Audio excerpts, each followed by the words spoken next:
সালাম, নমস্কার, নমবোধ্যায়, শুভ সময় বন্ধুগণ। এই ভিডিওটি নবীর মেরাজের গল্প নিয়ে। যদিও দীর্ঘ ভিডিও, পুরোটাও দেখলে আপনাদের বোঝার আছে অনেক কিছু। সবাইকে পুরো ভিডিও মনোযোগ দিয়ে দেখার অনুরোধ জানাচ্ছি। চলুন শুরু করা যাক। ইসলামের 5টি স্তম্ভ: কালিমা, নামাজ, রোজা, হজ, জাকাত। কালিমা আন্তরিক বিশ্বাস এবং মৌখিক স্বীকারোক্তি, এখানে করণীয় কিছুই নেই। হজ জীবনে একবার পালন করা ফরজ, তাও আবার সবার জন্য নয়, সামর্থ্যবানদের জন্য। রোজা ও বাৎসরিক ইবাদত 1 মাস। জাকাতও বছরে একবার, তাও সবার জন্য নয়, বাইতুল্লাহ বা মক্কা শরীফ পর্যন্ত যেতে সক্ষম এমন লোকদের জন্য। ইসলামের 5টি স্তম্ভের মধ্যে কেবল নামাজই হলো এমন বিধান যা প্রত্যহ আদায় করতে হয় 5 বার। সোজা কথায় মুসলিম বিশ্বের সবচেয়ে গুরুত্বের সঙ্গে যে ইবাদতটি পালন করা হয় সেটি হচ্ছে সালাত বা নামাজ। বলা হয় বাইনার রজলি ওয়া বাইনাশ শিরকি ওয়াল কুফরি তারকুস সালাহ। মানুষ ও শিরিক এবং কুফরির মধ্যে পার্থক্য সৃষ্টি করে নামাজ পরিত্যাগ করা। অর্থাৎ যে মানুষ মুমিন সে নামাজ পড়ে, আর যে মানুষ কাফের সে নামাজ পড়ে না। নামাজই কেবল মুসলিম ও নন মুসলিমদের মাঝে পার্থক্য করে। কিন্তু আপনি কি জানেন এত গুরুত্বপূর্ণ এই বিধানটি ইসলামে কবে প্রবর্তিত হলো? সোজা উত্তর, মেরাজের ঘটনায়। মেরাজের ঘটনা কবে সংঘটিত হয়েছে? নবুয়তের 10ম বছর। অর্থাৎ নবী নিজেকে নবী দাবি করার 10 বছর পর আল্লাহ এই নামাজ মুসলিমদের উপরে ফরজ করেছেন। এর আগ পর্যন্ত নবী, আল্লাহ, সাহাবী কেউ নামাজ নিয়ে মাথা ঘামাননি। কিন্তু কেন আল্লাহ 10 বছর কেন নামাজের মতো গুরুত্বপূর্ণ বিধানটি দিলেন না, সেটি এক প্রশ্ন। এটি একটু বিস্ময়করই লাগে। যা হোক, আজকের আলোচনা এটিও না। কথা হলো, এই নামাজ মেরাজের ঘটনা থেকেই এসেছে। মেরাজ মানে নিশ্চয় জানেন, আমাদের প্রিয় নবী আল্লাহর সঙ্গে সশরীরে সাক্ষাৎ করেছেন 7 আসমানের উপর গিয়ে। কুরআনে যার বর্ণনা এসেছে এভাবে: সূরা ইসরা আয়াত 1 বলা হয়েছে, সুবহানাল্লাযী আসরা বিআবদিহি লাইলাম মিনাল মাসজিদিল হারাম ইলাল মাসজিদিল আকসা আল্লাযী বারাকনা হাওলাহু লিনুরিয়াহু মিন আয়াতিনা ইন্নাহু হুয়াস সামিউল বাসীর। পবিত্র মহান সে সত্তা, যিনি তার বান্দাকে রাতে নিয়ে গিয়েছেন আল মসজিদুল হারাম থেকে আল মসজিদুল আকসা পর্যন্ত, যার আশপাশে আমি বরকত দিয়েছি যেন আমি তাকে আমার কিছু নিদর্শন দেখাতে পারি। তিনি সর্বশ্রোতা, সর্বদ্রষ্টা। যেহেতু সংক্ষেপে হলেও কুরআনে এর বর্ণনা এসেছে এবং সহিহ হাদিসের বিশদ বর্ণনায় একথা এসেছে যে ইসলামের অত্যন্ত গুরুত্বপূর্ণ বিধান এই সালাত এসেছে এই ঘটনা থেকেই, অর্থাৎ মেরাজ থেকেই। তাই মেরাজ ইসলামের একটি অত্যন্ত বিস্ময়কর ও গুরুত্বপূর্ণ বিধান। এর প্রতি বিশ্বাস স্থাপন করা ইমানের একটি অংশ বটে। পাশাপাশি আল্লাহ ও নবীর সশরীরে সাক্ষাতের মতো একটি ঘটনার চাইতে বিরল সুন্দর ঘটনা আর কি বা হতে পারে। মেরাজ যেহেতু রাতে সংঘটিত হয়েছে, তাই এটিকে আরবিতে লাইলাতুল ইসরা বা লাইলাতুল মেরাজ বলে, আর ফার্সিতে শবে মেরাজ। বাংলাদেশে এই নামটি সবচেয়ে বেশি পরিচিত। এই শবে মেরাজ উপলক্ষে যদিও ইসলামে করণীয় কোনো আমল নেই, তবু আবেগপ্রবণ মুসলিম জাতি আমরা। এই রাত্রিকে কেন্দ্র করে আসলে আমাদের সমাজে নানান রকম কর্মকাণ্ড, ইবাদত, আনুষ্ঠানিকতা চালু আছে। অনেকে রোজাও রাখে। আমাদের মায়েরা সবে মেরাজের রোজা রাখে। সবে মেরাজের রোজা বলতে শরিয়াতে কোনো রোজা নাই, ঠিক কিনা? মসজিদে মসজিদে মাইক, আলোচনা, সারা রাত নামাজ, মিষ্টান্ন বিতরণ ইত্যাদি তো আছেই। কিন্তু এত গুরুত্বপূর্ণ মুসলিম বিশ্বের এত আবেগপ্রবণ মহান ঘটনাটি কখন, কেন, কোন প্রেক্ষাপটে ঘটেছে সেটি কি আমরা জানি? 99% মুসলিমই জানি না, বুঝি না। কিন্তু একজন মুসলিম হিসাবে মেরাজের ঘটনা, নামাজ, শরীয়ত প্রবর্তিত হওয়ার ঘটনা জানা অত্যন্ত জরুরি। তো চলুন বিস্তারিত জানি। নানা মত পার্থক্য, জটিলতা আর রহস্যে ভরা এই মেরাজ কবে সংঘটিত হয়েছে তা নিয়ে ইতিহাসবিদদের মাঝে রয়েছে মত পার্থক্য। হিজরতের কতদিন, মাস বা বছর আগে এই ঘটনা ঘটেছে তা নিয়ে 10টি মত আছে। এক নজরে দেখে নিতে পারেন সিরাতুল মুস্তফা, আল্লামা ইদ্রিস কান্দলবি, ইসলামিক ফাউন্ডেশন বাংলাদেশ, প্রথম খণ্ড, পৃষ্ঠা 249 এবং 250 থেকে। তবে প্রসিদ্ধ বক্তব্য হলো হযরত খাদিজা রাদিয়াল্লাহু তাআলা আনহার ওয়াফাতের পর এবং আকাবার বায়াতের পূর্বে মিরাজ সংঘটিত হয়েছে। দর্শক, সিরাত থেকে আমরা জানতে পারি খাদিজার মৃত্যুর আগে নবীজির প্রিয় চাচা, একমাত্র অভিভাবক আবু তালেবও মারা যান। একই বছরে নবীজির একমাত্র স্ত্রী এবং একমাত্র অভিভাবক চাচা আবু তালেব দুজনেই দুনিয়া থেকে বিদায় নিলেন। এই কারণে এই বছরটিকে আমুল হুজুন বা দুঃখ ও বিষণ্ণতার বছর বলে অভিহিত করা হয়। চলুন ইতিহাসের পাতা থেকেই দেখি। সিরাতুল মুস্তফা, আল্লামা ইদ্রিস কান্দলবি, ইসলামিক ফাউন্ডেশন বাংলাদেশ, প্রথম খণ্ড, পৃষ্ঠা 236। শেবে আবু তালিব থেকে বের হওয়ার কয়েকদিন পরে 10ম নববী বর্ষের রমজান অথবা শাওয়াল মাসে আবু তালিব ইন্তেকাল করেন, আর তার 3 অথবা 5 দিন পর হযরত খাদিজা রাদিয়াল্লাহু তাআলা আনহার ইন্তেকাল ঘটে। এই দুঃখ ভারাক্রান্ত ও শোকার্ত সময়টাতেই মেরাজ সংঘটিত হয়েছে। স্ত্রী ও চাচা আবু তালেবের মৃত্যুতে নবী করিম হযরত মুহাম্মদ সাল্লাল্লাহু আলাইহি ওয়াসাল্লাম ছিলেন দুঃখ ভারাক্রান্ত, বিষাদগ্রস্ত। এমন দুঃখ শোকের সময় মানুষ সাধারণত প্রিয়জনের সান্নিধ্য চায়। আমাদের আলেমরাও মানুষদেরকে এইভাবে বোঝান। খাদিজা নাই, আবু তালেব নাই, তায়েফে যে মার খেয়ে আসলেন, অন্তরটা একেবারে ভাঙা, আর মন বসে না, কিচ্ছু ভাল লাগে না। বিশ্বনবীর মনের ভেতরে হাহাকার। বিশ্বনবীর মনে হলো ডানে বায়ে দুনিয়ায় আমার মনে হয় কেউ নাই। বিশ্বনবী দুনিয়ায় বসে কষ্ট পায়, আরশের উপর থেকে এগুলো দেখে কে? আল্লাহ প্ল্যান করছেন কেমন করে আমার বন্ধুর মনটারে ভালো করা যায়। বিশ্বনবীকে স্পেশাল সারপ্রাইজ দেওয়ার জন্য আল্লাহ প্ল্যান করলেন।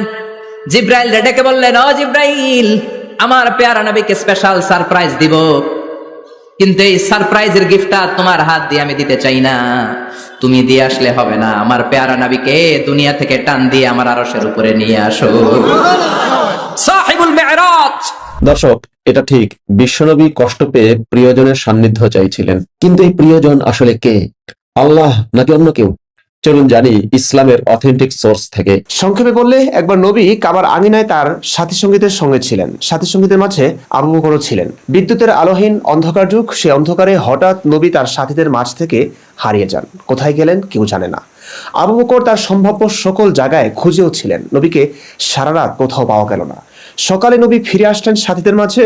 চলুন বুখারী শরীফ বাংলা তর্জমা ও বিস্তারিত ব্যাখ্যা সিরাতুন নবী সংকলন, মাওলানা শামসুল হক ফরিদপুরি, পঞ্চম খণ্ড, হামিদিয়া লাইব্রেরি, পৃষ্ঠা 363 থেকে সরাসরি নবীর মুখ থেকে এই ঘটনা শুনি। তারপর আমি মক্কায় আমার সঙ্গী সাথীগণের নিকট ফিরে আসিয়াছি ভোর হওয়ার পূর্বে। তখন আবু বকর রাদিয়াল্লাহু তাআলা আনহু আমার নিকট আসিয়া জিজ্ঞাসা করিল, আপনি রাত্রে কোথায় ছিলেন? আমি তো আপনাকে সম্ভাব্য সমস্ত জায়গায় তালাশ করিয়াছি। তখন হযরত সাল্লাল্লাহু আলাইহি ওয়াসাল্লাম বাইতুল মুকাদ্দাস যাওয়ার উল্লেখ করিলেন। আবু বকর আশ্চর্যান্বিত হইয়া বলিলেন, ইয়া রাসূলুল্লাহ, বাইতুল মুকাদ্দাস তো মক্কা হইতে 1 মাসের পথে অবস্থিত। দর্শক, একটি অলৌকিক ঘটনাই বটে। এক রাতে কখনোই একজন মানুষের পক্ষে মসজিদুল হারাম থেকে বাইতুল মুকাদ্দাস, যা 1 মাসের পথ, সেই পর্যন্ত যাওয়া সম্ভব না। আমরা যদি আর কোনো বর্ণনা না পেতাম, সাংঘর্ষিক আর কিছু না পেতাম, তাহলে এই অলৌকিক কথাটি বিশ্বাস করে নিতাম। কিন্তু সমস্যা দেখা দিল আরেক জায়গায়। নবী এই রাত যে অন্য কোথাও কাটিয়েছেন তা আমরা জানতে পারি আরো অনেক বর্ণনার মাধ্যমে। উদাহরণস্বরূপ তাফসির ইবনে কাসির, ইসলামিক ফাউন্ডেশন বাংলাদেশ, 6ষ্ঠ খণ্ড, পৃষ্ঠা 251 থেকে একটি বর্ণনার কথা বলতে পারি। উম্মে হানি বিনতে আবু তালেব রাদিয়াল্লাহু তাআলা আনহা হইতে বর্ণিত, তিনি রাসূলুল্লাহ সাল্লাল্লাহু আলাইহি ওয়াসাল্লামের মেরাজ সম্পর্কে বলেন, যেই রাত্রে রাসূলুল্লাহ সাল্লাল্লাহু আলাইহি ওয়াসাল্লামের মেরাজ সংঘটিত হয়, সেই রাত্রে তিনি আমার ঘরে নিদ্রিত ছিলেন। এশার সালাত শেষে তিনি পুনরায় নিদ্রা যান, আমরাও নিদ্রা যাই। ভোর হইবার পূর্বে আমরা রাসূলুল্লাহ সাল্লাল্লাহু আলাইহি ওয়াসাল্লামকে জাগ্রত করিলাম। যখন তিনি সালাত পড়িলেন এবং আমরাও তাহার সহিত সালাত পড়িলাম, তখন তিনি বলিলেন, হে উম্মে হানি, আমি তোমাদের সহিত এশার সালাত পড়িয়াছিলাম এবং এখন ফজরের সালাতও তোমাদের সহিত পড়িলাম। এই সময়ের মধ্যেই আল্লাহ তাআলা আমাকে বাইতুল মুকাদ্দাস পর্যন্ত পৌঁছাইয়াছেন এবং পুনরায় তোমাদের নিকট পৌঁছাইয়া দিয়াছেন, যেমন তুমি দেখিতেছ। একই রকম বর্ণনা আছে সিরাতুন নবী সাল্লাল্লাহু আলাইহি সাল্লাম, ইবনে হিশাম, ইসলামিক ফাউন্ডেশন বাংলাদেশ, 2য় খণ্ড, পৃষ্ঠা 76-এ। মুহাম্মদ ইবনে ইসহাক বলেন, ইসরা সম্পর্কে উম্মু হানি বিনতে আবু তালেব রাদিয়াল্লাহু তাআলা আনহার বর্ণনা নিম্নরূপ। তিনি বলতেন, আমার এই ঘর থেকেই রাসূলুল্লাহ সাল্লাল্লাহু আলাইহি ওয়াসাল্লামের এই সফর শুরু হয়েছিল। তিনি সে রাতে আমার ঘরে শায়িত ছিলেন। একই কথা আছে আরেক সিরাতেও। সিরাতে রাসূলুল্লাহ সাল্লাল্লাহু আলাইহি ওয়াসাল্লাম, অনুবাদ শহীদ আখন্দ, প্রথমা প্রকাশনী, পৃষ্ঠা 218। রাসূল কারীমের মেরাজ সম্পর্কে উম্মে হানি বিনতে আবু তালেব ওরফে হিন্দের কাছ থেকে কিছু বর্ণনা আমি পেয়েছি। তিনি বলেছেন, আমার বাড়িতে থাকা অবস্থায় তিনি মেরাজে গেছেন, অন্য কোনো খান থেকে যাননি। সে রাতে তিনি আমার বাড়িতে ঘুমিয়েছিলেন। দর্শক, আমরা দেখলাম নবী তার সাথীদের কাছে ফিরে আসার পর যখন আবু বকর জিজ্ঞেস করলেন, আপনি কোথায় ছিলেন, তখন নবী উম্মে হানির ঘরে রাত্রি যাপনের কথা না বলে বলেছেন বাইতুল মুকাদ্দাসের কথা, যা 1 মাস পথের দূরত্বে। পবিত্র কুরআনেও মেরাজের ঘটনার বর্ণনার ক্ষেত্রে মেরাজের সূচনা মসজিদুল হারাম থেকে হয়েছে বলেই বর্ণনা করা হয়েছে। কুরআনের লেখকও উম্মে হানির বিষয়টা বেমালুম চেপে গেছেন। পবিত্র মহান সে সত্তা, যিনি তার বান্দাকে রাতে নিয়ে গিয়েছেন আল মসজিদুল হারাম থেকে আল মাকসিদুল আকসা পর্যন্ত। কিন্তু কেন কোরআনের লেখক ও নবী মুহাম্মদ দুজনই কেন এই ঘটনা চেপে গেলেন? কারণ আছে দর্শক, তা বুঝতে হলে আমাদের জানতে হবে কে এই উম্মে হানি, নবীর সাথে তার সম্পর্ক কেমন, কেনই বা মেরাজের মতো একটি ঘটনার জন্ম তার ঘর থেকেই হবে, তাও রাতের অন্ধকারে। আমরা ইসলামী ইতিহাস থেকেই জানি, নবীর চাচা আবু তালেবের মেয়ে হলেন এই উম্মে হানি। আসমাউর রিজাল, মুফতি গোলাম রব্বানী ভূঁইয়া, প্রকাশক জনাব লোকমান হোসাইন পৃষ্ঠা 51-52। উম্মে হানি বিনতে আবু তালেব রাদিয়াল্লাহু আনহা, নাম ফাখতা বা হিন্দ, উপনাম উম্মে হানি। পুত্র হানির নামানুসারে তিনি উম্মে হানি নামে প্রসিদ্ধ। পিতার নাম আবু তালেব, মাতার নাম ফাতেমা বিনতে আসাদ। তিনি হলেন রাসূল সাল্লাল্লাহু আলাইহি ওয়াসাল্লামের চাচাতো বোন এবং হযরত আলী ও জাফর রাদিয়াল্লাহু আনহুমার সহোদরা বোন। ইসলামের চাচাতো বোন হলেন নন মাহরাম, মানে এমন মেয়ে যাকে বিয়ে করা যায়। বিয়ের আগে যার সাথে দেখা দেওয়া, কথা বলা সম্পূর্ণ নাজায়েজ। উম্মে হানি ছিলেন রাসূলের নন মাহরাম মহিলা। নবী নিজেই বলেছেন, মিশকাতুল মাসাবিহ 3101 নং হাদিস, কোনো বিবাহিতা নারীর নিকটে স্বামী অথবা মাহারাম ছাড়া, মাহারাম মানে বিবাহ নিষিদ্ধ যাদের সাথে, কেউ যেন রাত্রি যাপন না করে। প্রশ্ন আসে, উম্মে হানির সাথে নবী কেন রাত্রি যাপন করতে গেলেন? আমাদের সম্মানিত আলেমদের কাছে এর উত্তর যেটি পাই তা হলো, উম্মে হানি নবীর চাচাতো বোন হলেও আপন বোনের মতো ছিলেন, সুতরাং তার বাড়িতে থাকলে সমস্যা কি? যাদের মন নোংরামিতে ভরা তারাই আসলে এটি নিয়ে সমালোচনা করে। কিন্তু প্রিয় দর্শক, আমরা ইতিহাস থেকে জানতে পারি ভিন্ন কথা। চলুন ইতিহাসের পাতা থেকেই দেখি। আসহাবে রাসূলের জীবন কথা, মহিলা সাহাবী মোহাম্মদ আব্দুল মাবুদ, বাংলাদেশ ইসলামিক সেন্টার, 6ষ্ঠ খণ্ড, পৃষ্ঠা 98। রাসূল সাল্লাল্লাহু আলাইহি ওয়াসাল্লাম নবুয়ত প্রাপ্তির পূর্বে চাচা আবু তালিবের নিকট উম্মু হানির বিয়ের পয়গাম পাঠান। একই সঙ্গে হুবাইরা ইবনে আমর ইবনে আইস আল মাকসুমিও পাঠান। চাচা হুবাইরার প্রস্তাব গ্রহণ করে উম্মু হানিকে তার সাথে বিয়ে দেন। নবী সাল্লাল্লাহু আলাইহি ওয়াসাল্লাম বললেন, চাচা আমার প্রস্তাব প্রত্যাখ্যান করে হুবাইরার সাথে তার বিয়ে দিলেন? চাচা বললেন, ভাতিজা, আমরা তার সাথে বৈবাহিক সম্পর্ক করেছি, সম্মানীয়দের সমকক্ষ সম্মানীয়রাই হয়ে থাকে। দর্শক দেখলেন, আমাদের প্রিয় নবী তার চাচাতো বোন উম্মে হানিকে নবুয়ত প্রাপ্তির আগে বিয়ের প্রস্তাবও দিয়েছিলেন। চাচা আবু তালেব নবীকে এতিম, অসহায় বলে স্নেহ করলেও তাকে সম্মানীয় মনে করেননি, তার মেয়ের যোগ্য বা তাদের সমকক্ষ মনে করেননি। তাই এত স্নেহের ভাতিজার কাছে মেয়েকে বিয়ে না দিয়ে হুবাইরার কাছে বিয়ে দিলেন। যাই হোক, আমরা আমাদের নবীর দুঃখে ব্যথিত হওয়া ছাড়া আর কিছুই বোধহয় করতে পারবো না। কিন্তু দুঃখজনক ব্যাপার হলো, আমাদের আলেমরা নিজেদের স্বার্থে আমাদের প্রিয় নবী হযরত মুহাম্মদ সাল্লাল্লাহু আলাইহি ওয়াসাল্লামের ক্ষেত্রে এমন অপবাদ দিলেন যে উম্মে হানির সম্পর্কে বলা হলো, আমাদের প্রিয় নবী উম্মে হানিকে আপন বোনের দৃষ্টিতে দেখতেন। প্রিয় দর্শক শ্রোতা বন্ধুরা, আমাদের নবী কি এতই জঘন্য যাকে আপন বোনের দৃষ্টিতে দেখতেন তাকেই বিয়ে করার জন্য মরিয়া হয়ে উঠবেন? আসলে আমাদের প্রিয় নবী উম্মে হানিকে ভালোবেসেছিলেন, ভালোবেসে বিয়ে করতে চেয়েছিলেন, কিন্তু চাচা আবু তালেব তার প্রস্তাবকে প্রত্যাখ্যান করে দিলেন তাকে সম্মানীয় মনে না করার কারণে। তবে ইতিহাস থেকে জানা যায়, বিয়ে করতে ব্যর্থ হলেও নবী এবং উম্মে হানির ভালোবাসার এই সম্পর্ক একটি গোপন মিষ্টি প্রেম হয়েছিল। সমস্যা দেখা দিয়েছে, নবী তো নিজেই প্রেম হারাম করে দিয়েছেন, নন মাহরাম নারীর সাথে রাত্রিযাপন নিষিদ্ধ করে গেছেন। নবীর সাহাবীরাও এটিকে ঐশী বিধান হিসেবে মানছিলেন, শ্রদ্ধা করছিলেন। যেহেতু নবীর ক্ষেত্রে ব্যাপারটি স্ববিরোধী হয়ে যাচ্ছে, তাই এটি নিন্দনীয় ছিল নবীর জন্য। এ কারণেই নবী আবু বকরকে উম্মে হানির ঘরে রাত্রিযাপনের কথা বলেননি এবং কোরআনে এই ঘটনার উল্লেখের ক্ষেত্রে উম্মে হানির ঘরের কথা আসেনি। দর্শক, কেন এটি নবী ও কোরআনের লেখক চেপে গেলেন সেটি আশা করি বুঝেছেন। কিন্তু ইতিহাসের পাতায় জ্বলজ্বল করছে এই ধ্রুব সত্যটি যে নবীর মেরাজ হয়েছিল চাচাতো বোন উম্মে হানির ঘর থেকেই। যদিও আলেমরা উম্মে হানির সাথে নবীর আরেকটি সম্পর্কের কথা বলেন না, সেটি হলো নবীর প্রেমিকা। এসব সত্য কিতাবের পাতায় তো আছেই, আলেমরাও এসব ওয়াজের ময়দানে বলে যাচ্ছেন দেদারছে। চলুন এখন কিছু তাফসির থেকে দেখে নিই এই সত্যটি। আপনারা জানেন, নবী ও কোরআনের লেখক মেরাজের সূচনা মসজিদুল হারাম থেকে হয়েছে বলে উল্লেখ করেছেন। যেহেতু এটি বাস্তব ঘটনার সাথে সাংঘর্ষিক, তাই একটা সমন্বয়িত দরকার।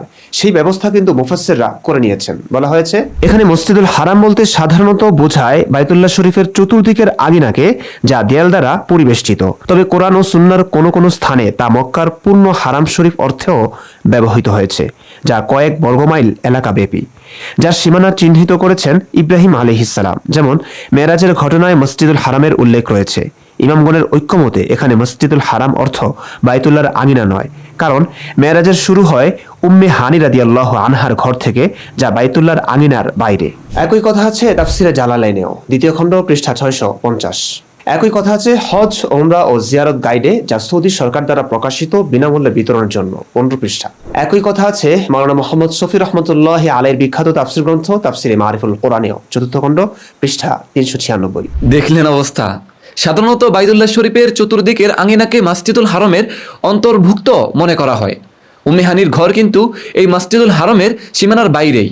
তবু কেন কোরআনে মসজিদুল হারাম থেকে মেরাজ হয়েছে বলা হয়েছে কোরআনে? আল্লাহ নবী কি লজ্জা পাচ্ছিলেন এই কথা মুখ ফুটে বলতে যে মেরাজের রাত্রিতে নবী আসলে তার অবৈধ প্রেমিকা চাচাতো বোনের ঘরে ছিলেন? যেখানে এটি স্পষ্ট যে উম্মে হানির ঘরেই ছিলেন নবীজি, তো নবীও বলেননি এই কথা, কোরআনে আল্লাহ বলেননি এই কথা। তবে কি কোরআন নবীরই লেখা? বিচার আপনাদের কাছে। তবে ইসলামের সমালোচকরা বলেন, চোরের মনে যেমন পুলিশ পুলিশ করে, তেমনি আমাদের প্রিয় নবীর মনেও এরকম কোনো একটা শঙ্কা ছিল।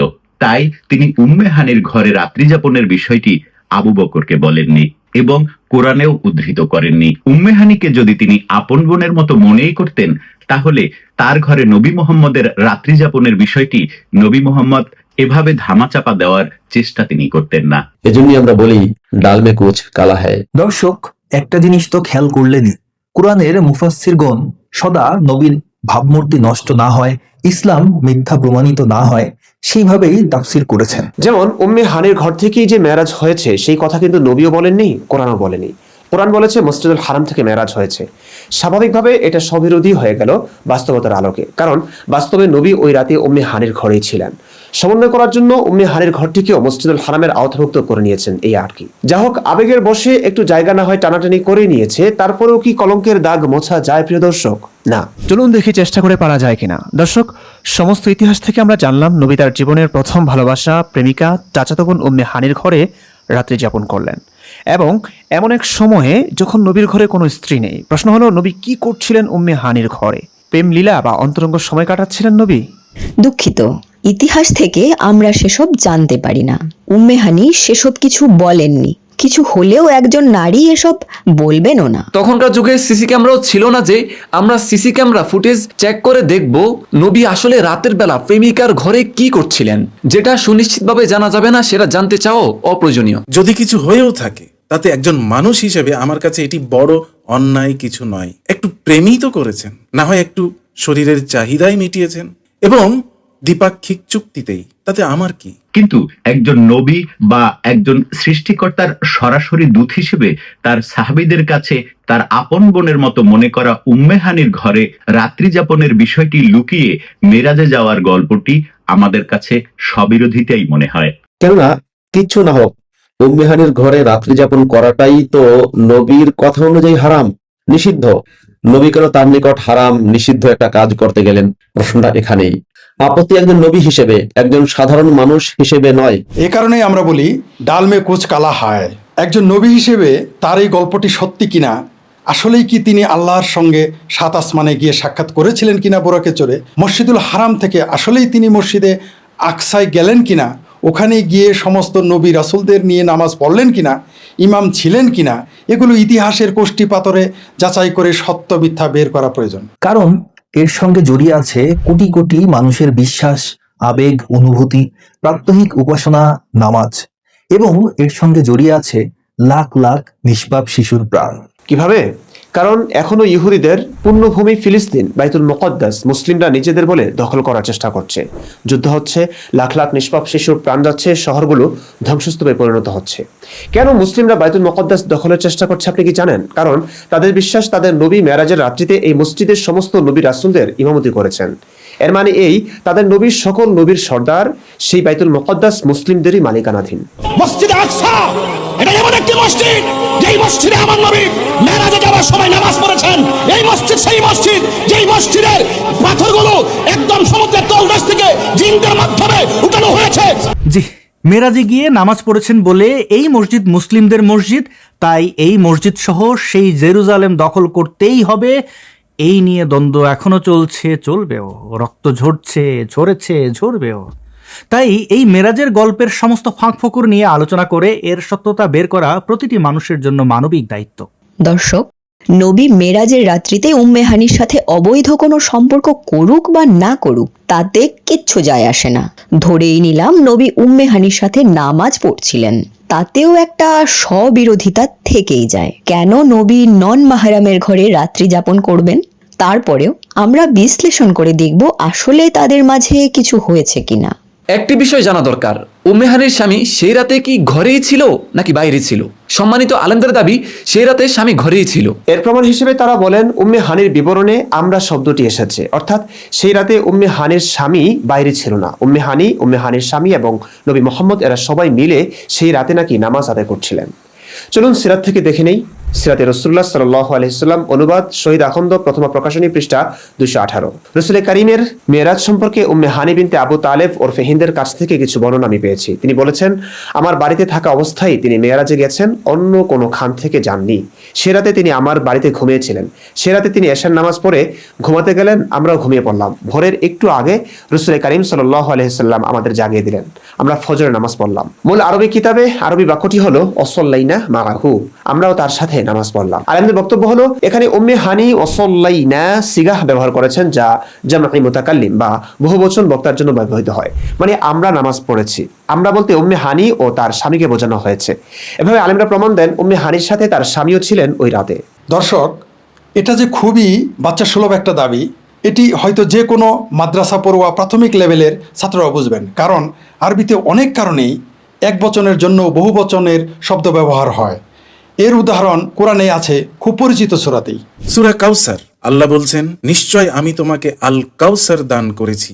এখানে আরবিতে আল্লাহ নিজের ক্ষেত্রে ইন্না ব্যবহার করেছেন, যা বহুবচন। অর্থ হলো নিশ্চয় আমরা। ইন্না আ'তাইনাকাল কাউসার, সেই হিসেবে অনুবাদ হওয়ার কথা নিশ্চয়ই আমরা তোমাকে আল কাউসার দান করেছি। আল্লাহ আসলে কয়জন? যাই হোক, আরবির ব্যাকরণিক প্যাচ বাদ দিয়েও যদি এভাবেও আমরা ধরি যে উম্মে হানি তার স্বামী সহ একজন পরপুরুষের সাথে নামাজ পড়ছেন, তাহলেও কিন্তু হিসেবটি কোরআনের সাথে মেলে না। কারণ মেরাজের ঘটনার 8-9 বছর পর মক্কা বিজয়ের ঘটনা ঘটে। ইতিহাস থেকে জানা যায় মক্কা বিজয়ের সময় উম্মে হানির বর নবীর ভয়ে নাজরানের দিকে পালিয়ে যান এবং ইসলাম গ্রহণের কারণে উম্মে হানিকে তিরস্কার করে একটি কবিতাও তিনি লেখেন। চলুন সিরাত গ্রন্থ থেকে পড়ি। আসহাবে রাসূলের জীবন কথা, মহিলা সাহাবী মোহাম্মদ আব্দুল মাহবুদ, বাংলাদেশ ইসলামিক সেন্টার, 6ষ্ঠ খণ্ড, পৃষ্ঠা 99। মক্কা বিজয়ের দিন উম্মু হানিকে ইতিহাসের দৃশ্যপটে দেখা যায়। তাকে কেন্দ্র করে বেশ কয়েকটি ঘটনার কথা সিরাত ও ইতিহাসের গ্রন্থাবলীতে বর্ণিত হয়েছে। যেমন এদিন তিনি ইসলাম গ্রহণ করেন এবং তার স্বামী মক্কা থেকে পালিয়ে নাজরানের দিকে চলে যান। স্ত্রী উম্মু হানির ইসলাম গ্রহণের খবর শুনে তাকে তিরস্কার করে একটি কবিতা তিনি রচনা করেন।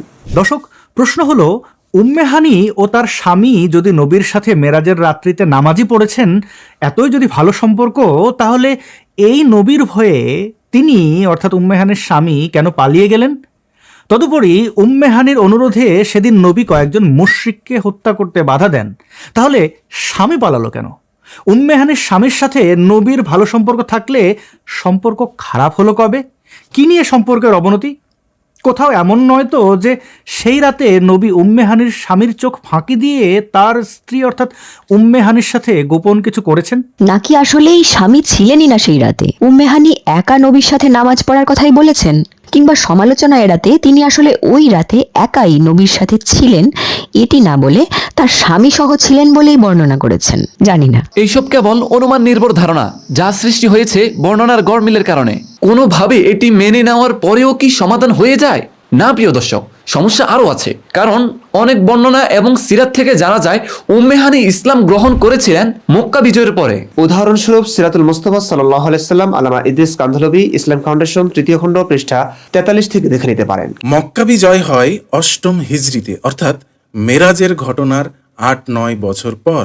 সোজা কথায় মেরাজের 8-9 বছর পর মক্কা বিজয়ের পরে উম্মে হানি সবে ইসলাম গ্রহণ করেন।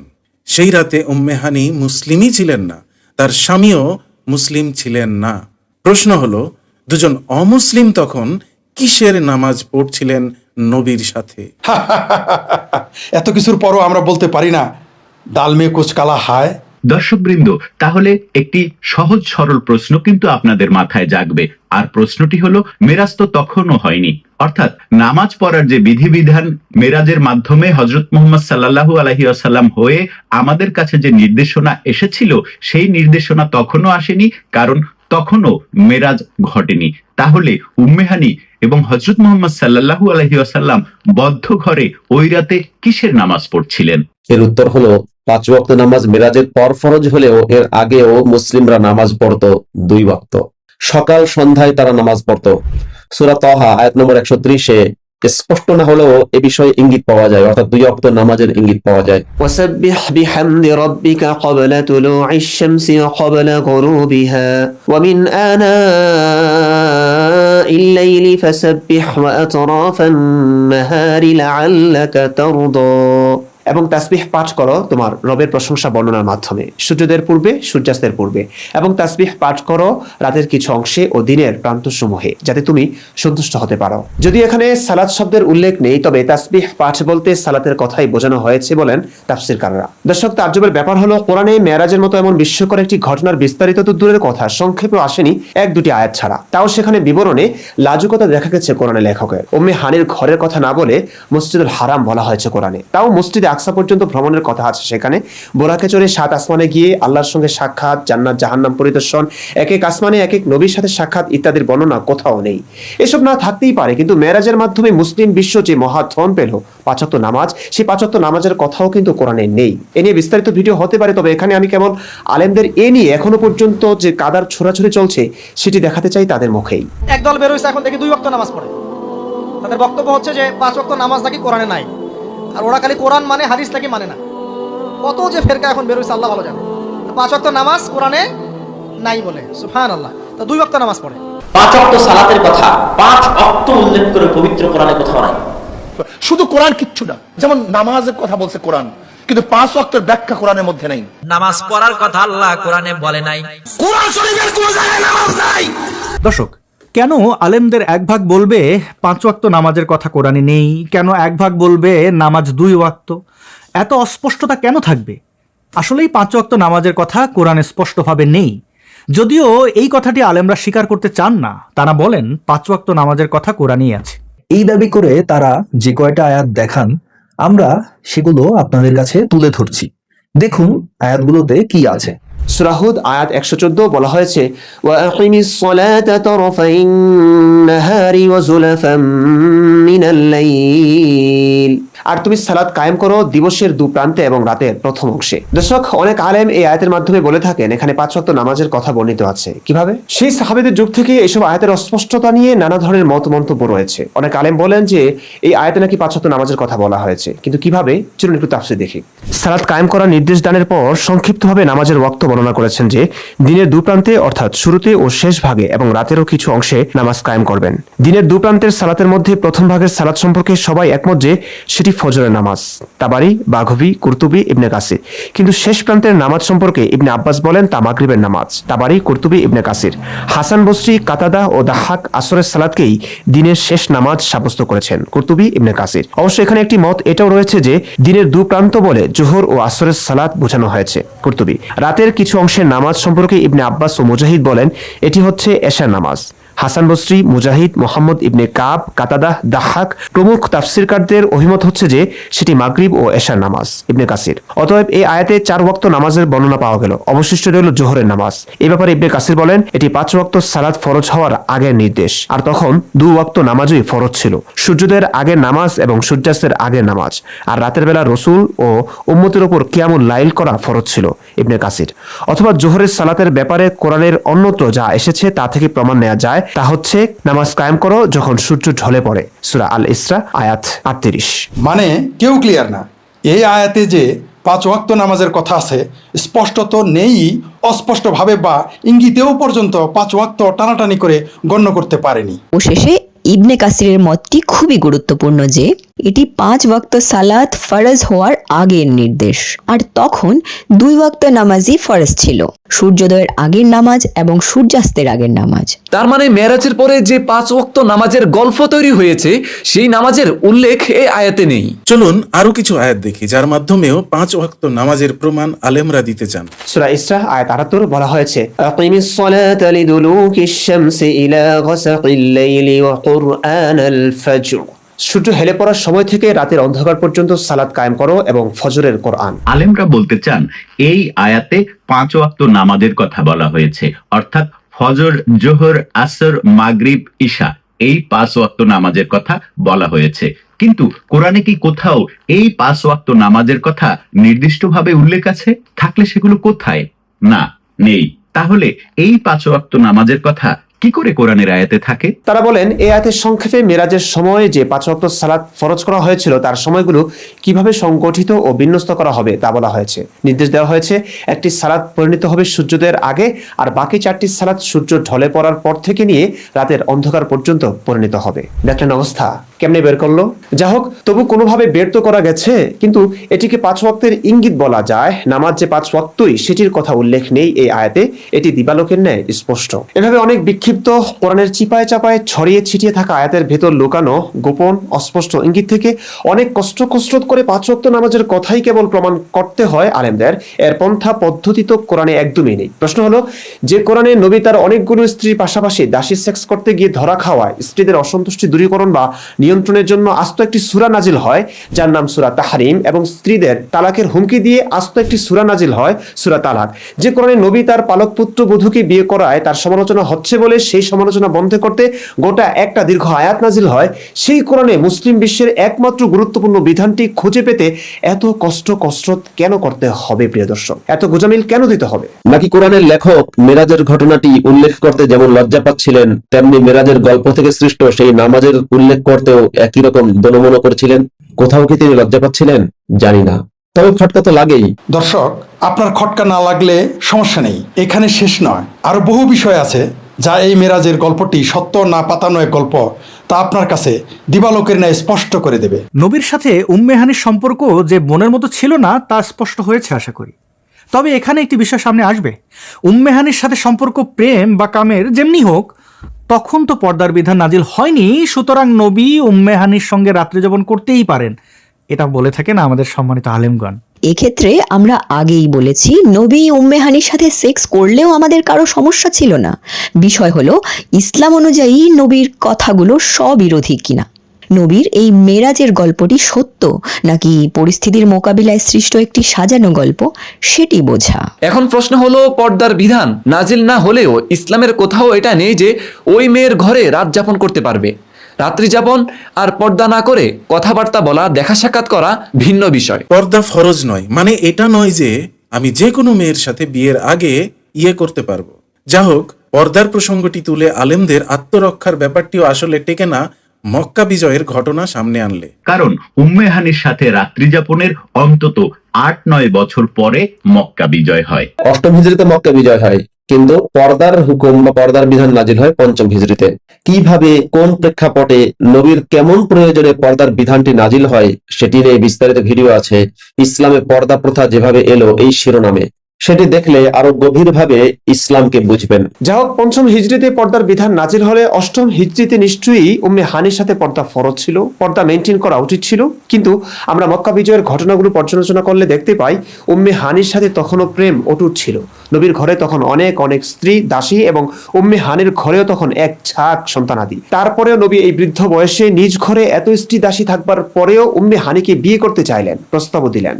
আসমাউর রিজাল, মুফতি গোলাম রব্বানী ভুইয়া, প্রকাশক জনাব লোকমান হোসেন, পৃষ্ঠা 52। নবুয়তের পূর্বে রাসূল সাল্লাল্লাহু আলাইহি ওয়াসাল্লাম তাকে বিবাহের প্রস্তাব দিয়েছিলেন, কিন্তু তখন আবু তালেব হুবাইবা ইবনে আবু ওয়াহাব মাকসুমের সঙ্গে তার বিবাহ দেন। মক্কা বিজয়ের পর তার স্বামী হুবাইবা ইসলাম গ্রহণ না করে পালিয়ে যায়। তখন পুনরায় রাসূল সাল্লাল্লাহু আলাইহি ওয়াসাল্লাম তাকে বিবাহের প্রস্তাব দেন। উম্মে হানি এই বলে প্রস্তাব ফিরিয়ে দেন যে আমি এখন অনেক সন্তানের জননী হয়ে গেছি। এটি খুব দারুণ বিষয়। প্রেম মানে না কোনো ধর্ম, জাত, বয়স।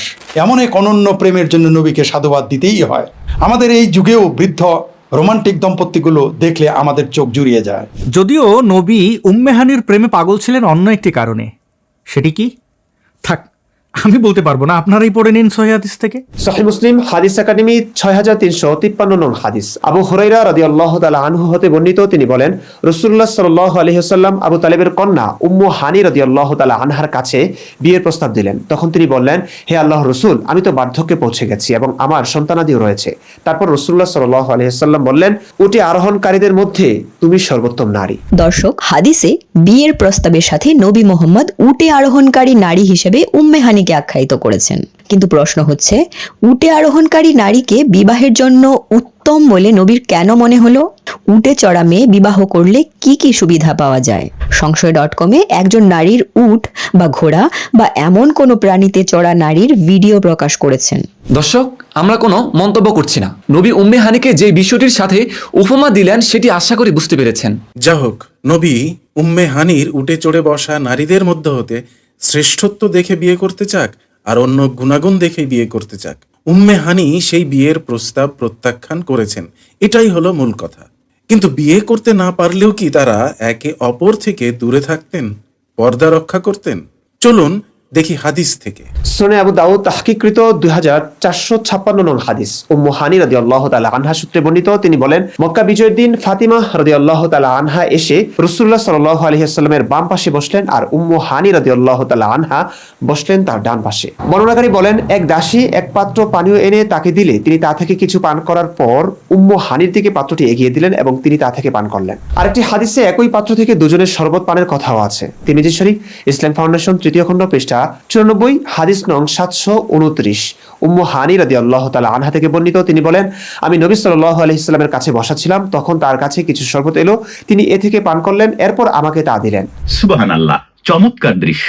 কিন্তু প্রশ্ন হচ্ছে, তখন তো পর্দার বিধান নাজিল হয়েছিল, উম্মে হানি ও নবীর স্ত্রী নন, তাহলে কিভাবে তিনি উম্মে হানির সাথে পাশাপাশি বসেছিলেন?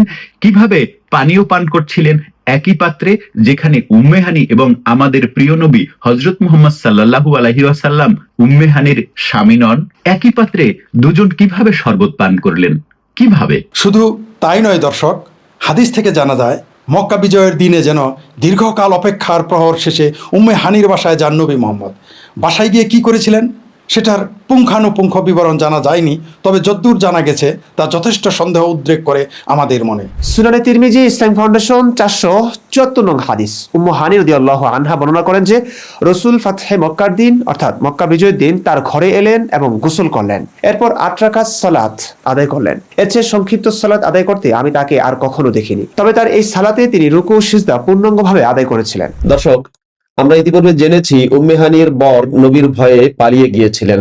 প্রশ্ন হচ্ছে, একজন বিবাহিত নারী, ঘরেও তার বর নেই, সেই ঘরে কি করছিলেন আমাদের প্রিয় নবী যে তাকে গোসল করতে হলো? হ্যাঁ, অনেকে বলবেন এখানেও পজিটিভ ভাবার জন্য হতে পারে নবী মদিনা থেকে ক্লান্ত ময়লা শরীর নিয়ে এসেছে, তদুপরি উষ্ণ দেশ, গরমে শরীরও দুর্গন্ধময়, গোসল তো করতেই পারেন। দর্শক, আমাদের গোসল করা নিয়ে সমস্যা নেই, সমস্যা অন্য জায়গায়। গোসলটা উম্মে হানির ঘরেই কেন করলেন? এখানেও না হয় পজিটিভলি নিলাম, হয়তো উম্মে হানির ঘরে সুযোগ ছিল, সহজ ছিল, 7-5 না ভেবে তাড়াহুড়ো করে তিনি সেখানে গোসল করে ফেলেছিলেন। কিন্তু সমস্যা আরেক জায়গায়। অনেক বর্ণনায় পাওয়া যাচ্ছে নবী সেদিন কাছাকাছি সময়ে আরেকবার গোসল করেছিলেন। প্রথমে ফাতেমার উপস্থিতিতে একবার, তারপর নবী সেজে গুজে গেলেন উম্মে হানির ঘরে, সেখানে গিয়ে আরেকবার গোসল করলেন। প্রশ্ন হলো, একই দিনে দুবার কেন গোসল করলেন? নবী কি ডাবল শাহবাগী? আমরা জানি বেশ কয়েকটি হাদিসে এসেছে, যেমন সহিহ বুখারী ইসলামিক ফাউন্ডেশন, পরিচ্ছদ 185, একাধিকবার বা একাধিক স্ত্রীর সাথে সঙ্গত হওয়ার পর একবার গোসল করা। 265 এবং 266 নং হাদিস, নবী সাল্লাল্লাহু আলাইহি ওয়াসাল্লাম তার স্ত্রীগণের কাছে দিনের বা রাতের কোনো এক সময় পর্যায়ক্রমে মিলিত হতেন। তারা ছিলেন 11 জন। জি, এটাই স্বভাব ছিল আমাদের নবীর। প্রশ্ন হলো, যে নবী 11 বিবির সাথে সঙ্গমের পর একবার গোসল করতেন, সেই নবী উম্মে হানির ঘরে গিয়ে একই দিনে একবার গোসলের পর আরেকবার গোসল কেন করলেন? জি দর্শক, নবী আরেকবার গোসল করেছিলেন যখন তার মেয়ে ফাতেমা তাকে পর্দা করে দিয়েছিলেন। চলুন আমরা পুরো বিষয়টি রেফারেন্সের মাধ্যমে বোঝার চেষ্টা করি। সহিহ মুসলিম, ইসলাম ফাউন্ডেশন, 658 নং হাদিস উম্মু হানি বিনতে আবু তালেব রাদিয়াল্লাহু তাআলা আনহা থেকে বর্ণিত।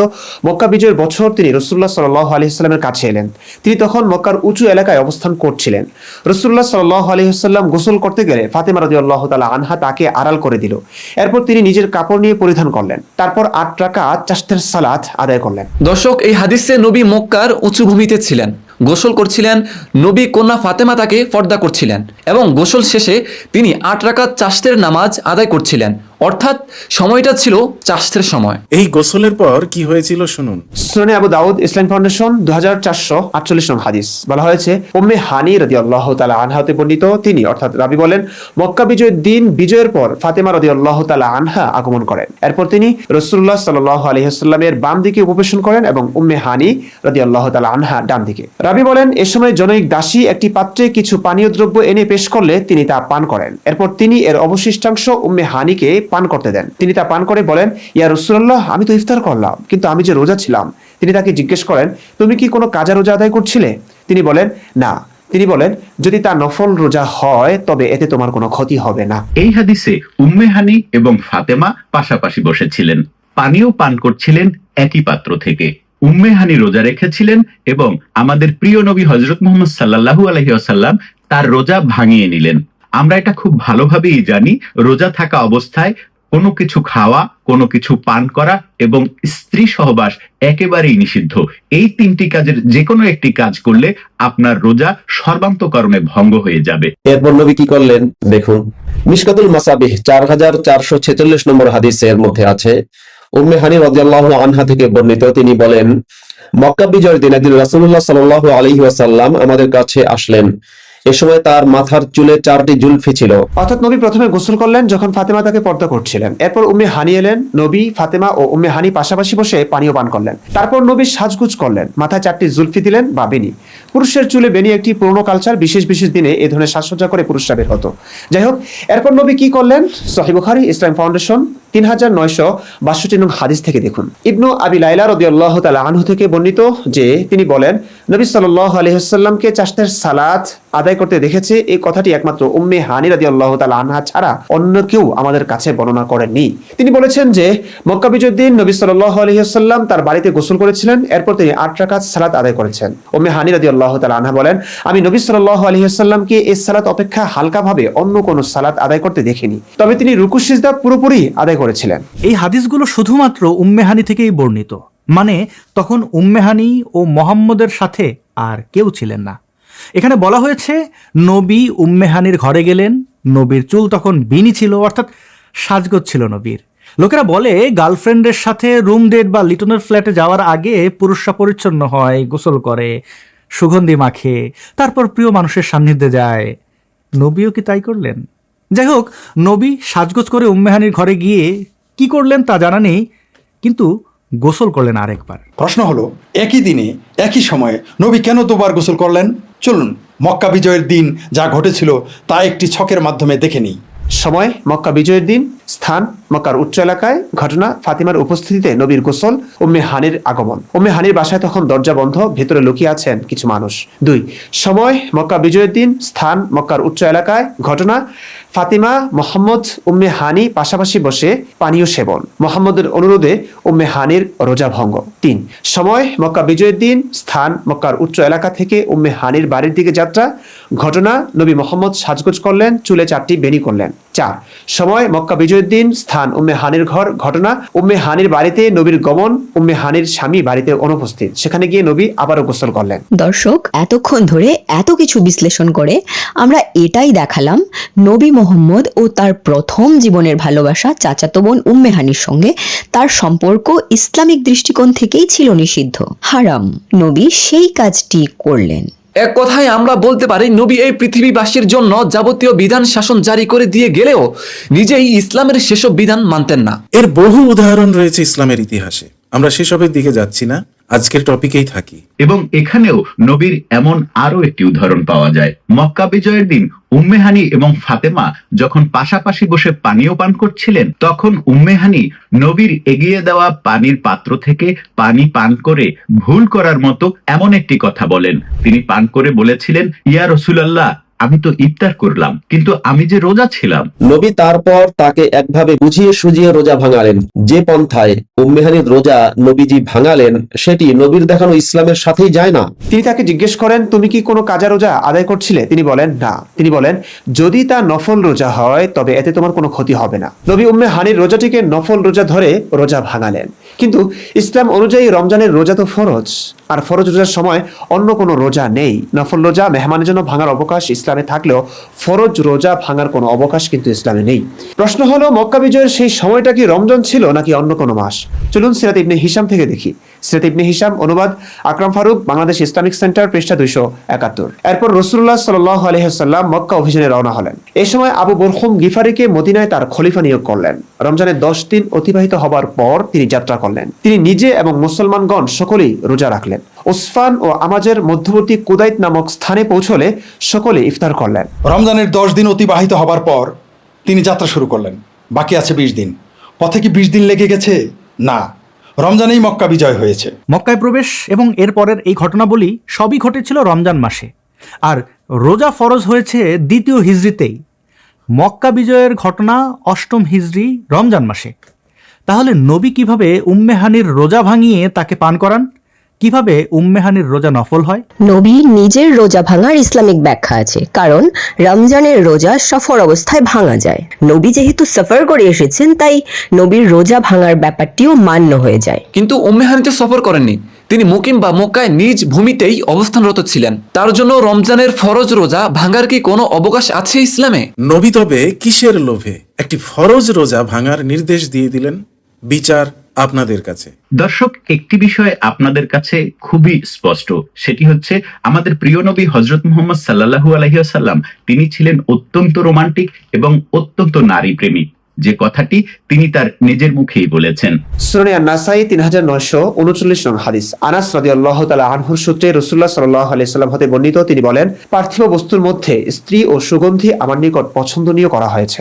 নবীর নারী পছন্দ হতেই পারে যতক্ষণ না তিনি কোনো নারীকে জোর করে ভালোবাসা বিলাতে যান, বা যতক্ষণ কোনো নারীকে তিনি ধর্ষণ না করেন, বা ধর্ষণ অর্থাৎ কোনো নারীর উপর জবরদস্তি না করেন, ততক্ষণ পর্যন্ত নবীকে আমি আদালতের কাঠগড়ায় দাঁড় করাতে পারি না। আর এটা স্পষ্ট যে উম্মে হানির সাথে তিনি কোনো জোর জবরদস্তি করেননি। ইতিহাস থেকে জানা যায় উম্মে হানির মনেও নবীর প্রতি ভালোবাসা কম ছিল না। তিনি তার বাড়ির ছাদ থেকে নবীর কুরআন তেলাওয়াত শুনতেন। সুনান ইবনে মাজাহ 1349 নং হাদিস। উম্মু হানি বিনতে আবু তালেব রাদিয়াল্লাহু তাআলা আনহা থেকে বর্ণিত, তিনি বলেন, আমি আমার ঘরের ছাদে শোয়া অবস্থায় নবী সাল্লাল্লাহু আলাইহি ওয়াসাল্লামের রাতের কেরাত শুনতে পেলাম। এমনকি এই উম্মে হানি নবী সাল্লাল্লাহু আলাইহি ওয়াসাল্লামের নগ্ন পেটের বিবরণ দিয়েছেন এবং প্রশংসা করেছেন। নবীর নগ্ন শরীরের বিবরণ অন্যান্য স্ত্রীদের থেকেও পাওয়া যায় না। সিরাতে রাসূলুল্লাহ সাল্লাল্লাহু আলাইহি ওয়াসাল্লাম, অনুবাদ শহীদ আখন্দ, প্রথম প্রকাশনী, পৃষ্ঠা 218। সুতরাং দ্বিপাক্ষিক সম্মতিতে এই প্রেম, এই সান্নিধ্য, মেরাজের রাতে উম্মে হানির ঘরে রাত্রি যাপন, বিশেষ করে নবীর স্ত্রী ও চাচা আবু তালেবের মৃত্যু শোকের মুহূর্তে, এটি খুবই স্বাভাবিক একটি ঘটনা। কিন্তু এই স্বাভাবিক সামান্য একটি প্রিয়জন সান্নিধ্যই নবীর যুগে নবীর কারণেই কঠিন হয়ে পড়েছিল। এটি জানাজানি হয়ে গেলে নবী তার সাহাবীদের কাছে লজ্জিত হতেন। নবী নিজের বলা ধর্মবিধান নিজেই মানছেন না, এই অভিযোগ উঠত। এতে নবীর নবীগিরি প্রশ্নবিদ্ধ হয়ে উঠত। এ কারণেই নবী আপ্রাণ চেষ্টা করেছিলেন এই ঘটনা ধামাচাপা দিতে। কিন্তু একটি মিথ্যেকে ঢাকতে কত মিথ্যের জন্ম হয় সেটি আমরা জানি। মেরাজের গল্পেও ঠিক তাই ঘটেছে। এই ঘটনা ধামাচাপা দিতে নবী কিছু গল্প বললেন। এই গল্পের মধ্যে তার মসজিদুল হারাম থেকে মসজিদের আকসায় যাওয়া, সেখান থেকে বুরাকে চড়ে 7 আসমানের ওপর আল্লাহর সাথে দেখা করা, এক এক আসমানে এক এক নবীর সাথে সাক্ষাতের বর্ণনা, জান্নাত জাহান্নাম দেখা ইত্যাদি কিস্সা কাহিনী বর্ণনা করেছেন। কিন্তু কাল্পনিক কিস্সা কাহিনীর সত্যতা আমরা নবীর কথা ও বর্ণনা ছাড়া অন্যভাবে পাই না। তাও নবীর কথায় বিশ্বাস করলেই যদি আমাদের জান্নাত মিলবে, তাহলে বিশ্বাস করতে সমস্যা কি? করেই নিলাম সেসব কথা বিশ্বাস। কিন্তু সেসব বর্ণনা এক এক জায়গায় এক এক রকম বলেছেন তিনি।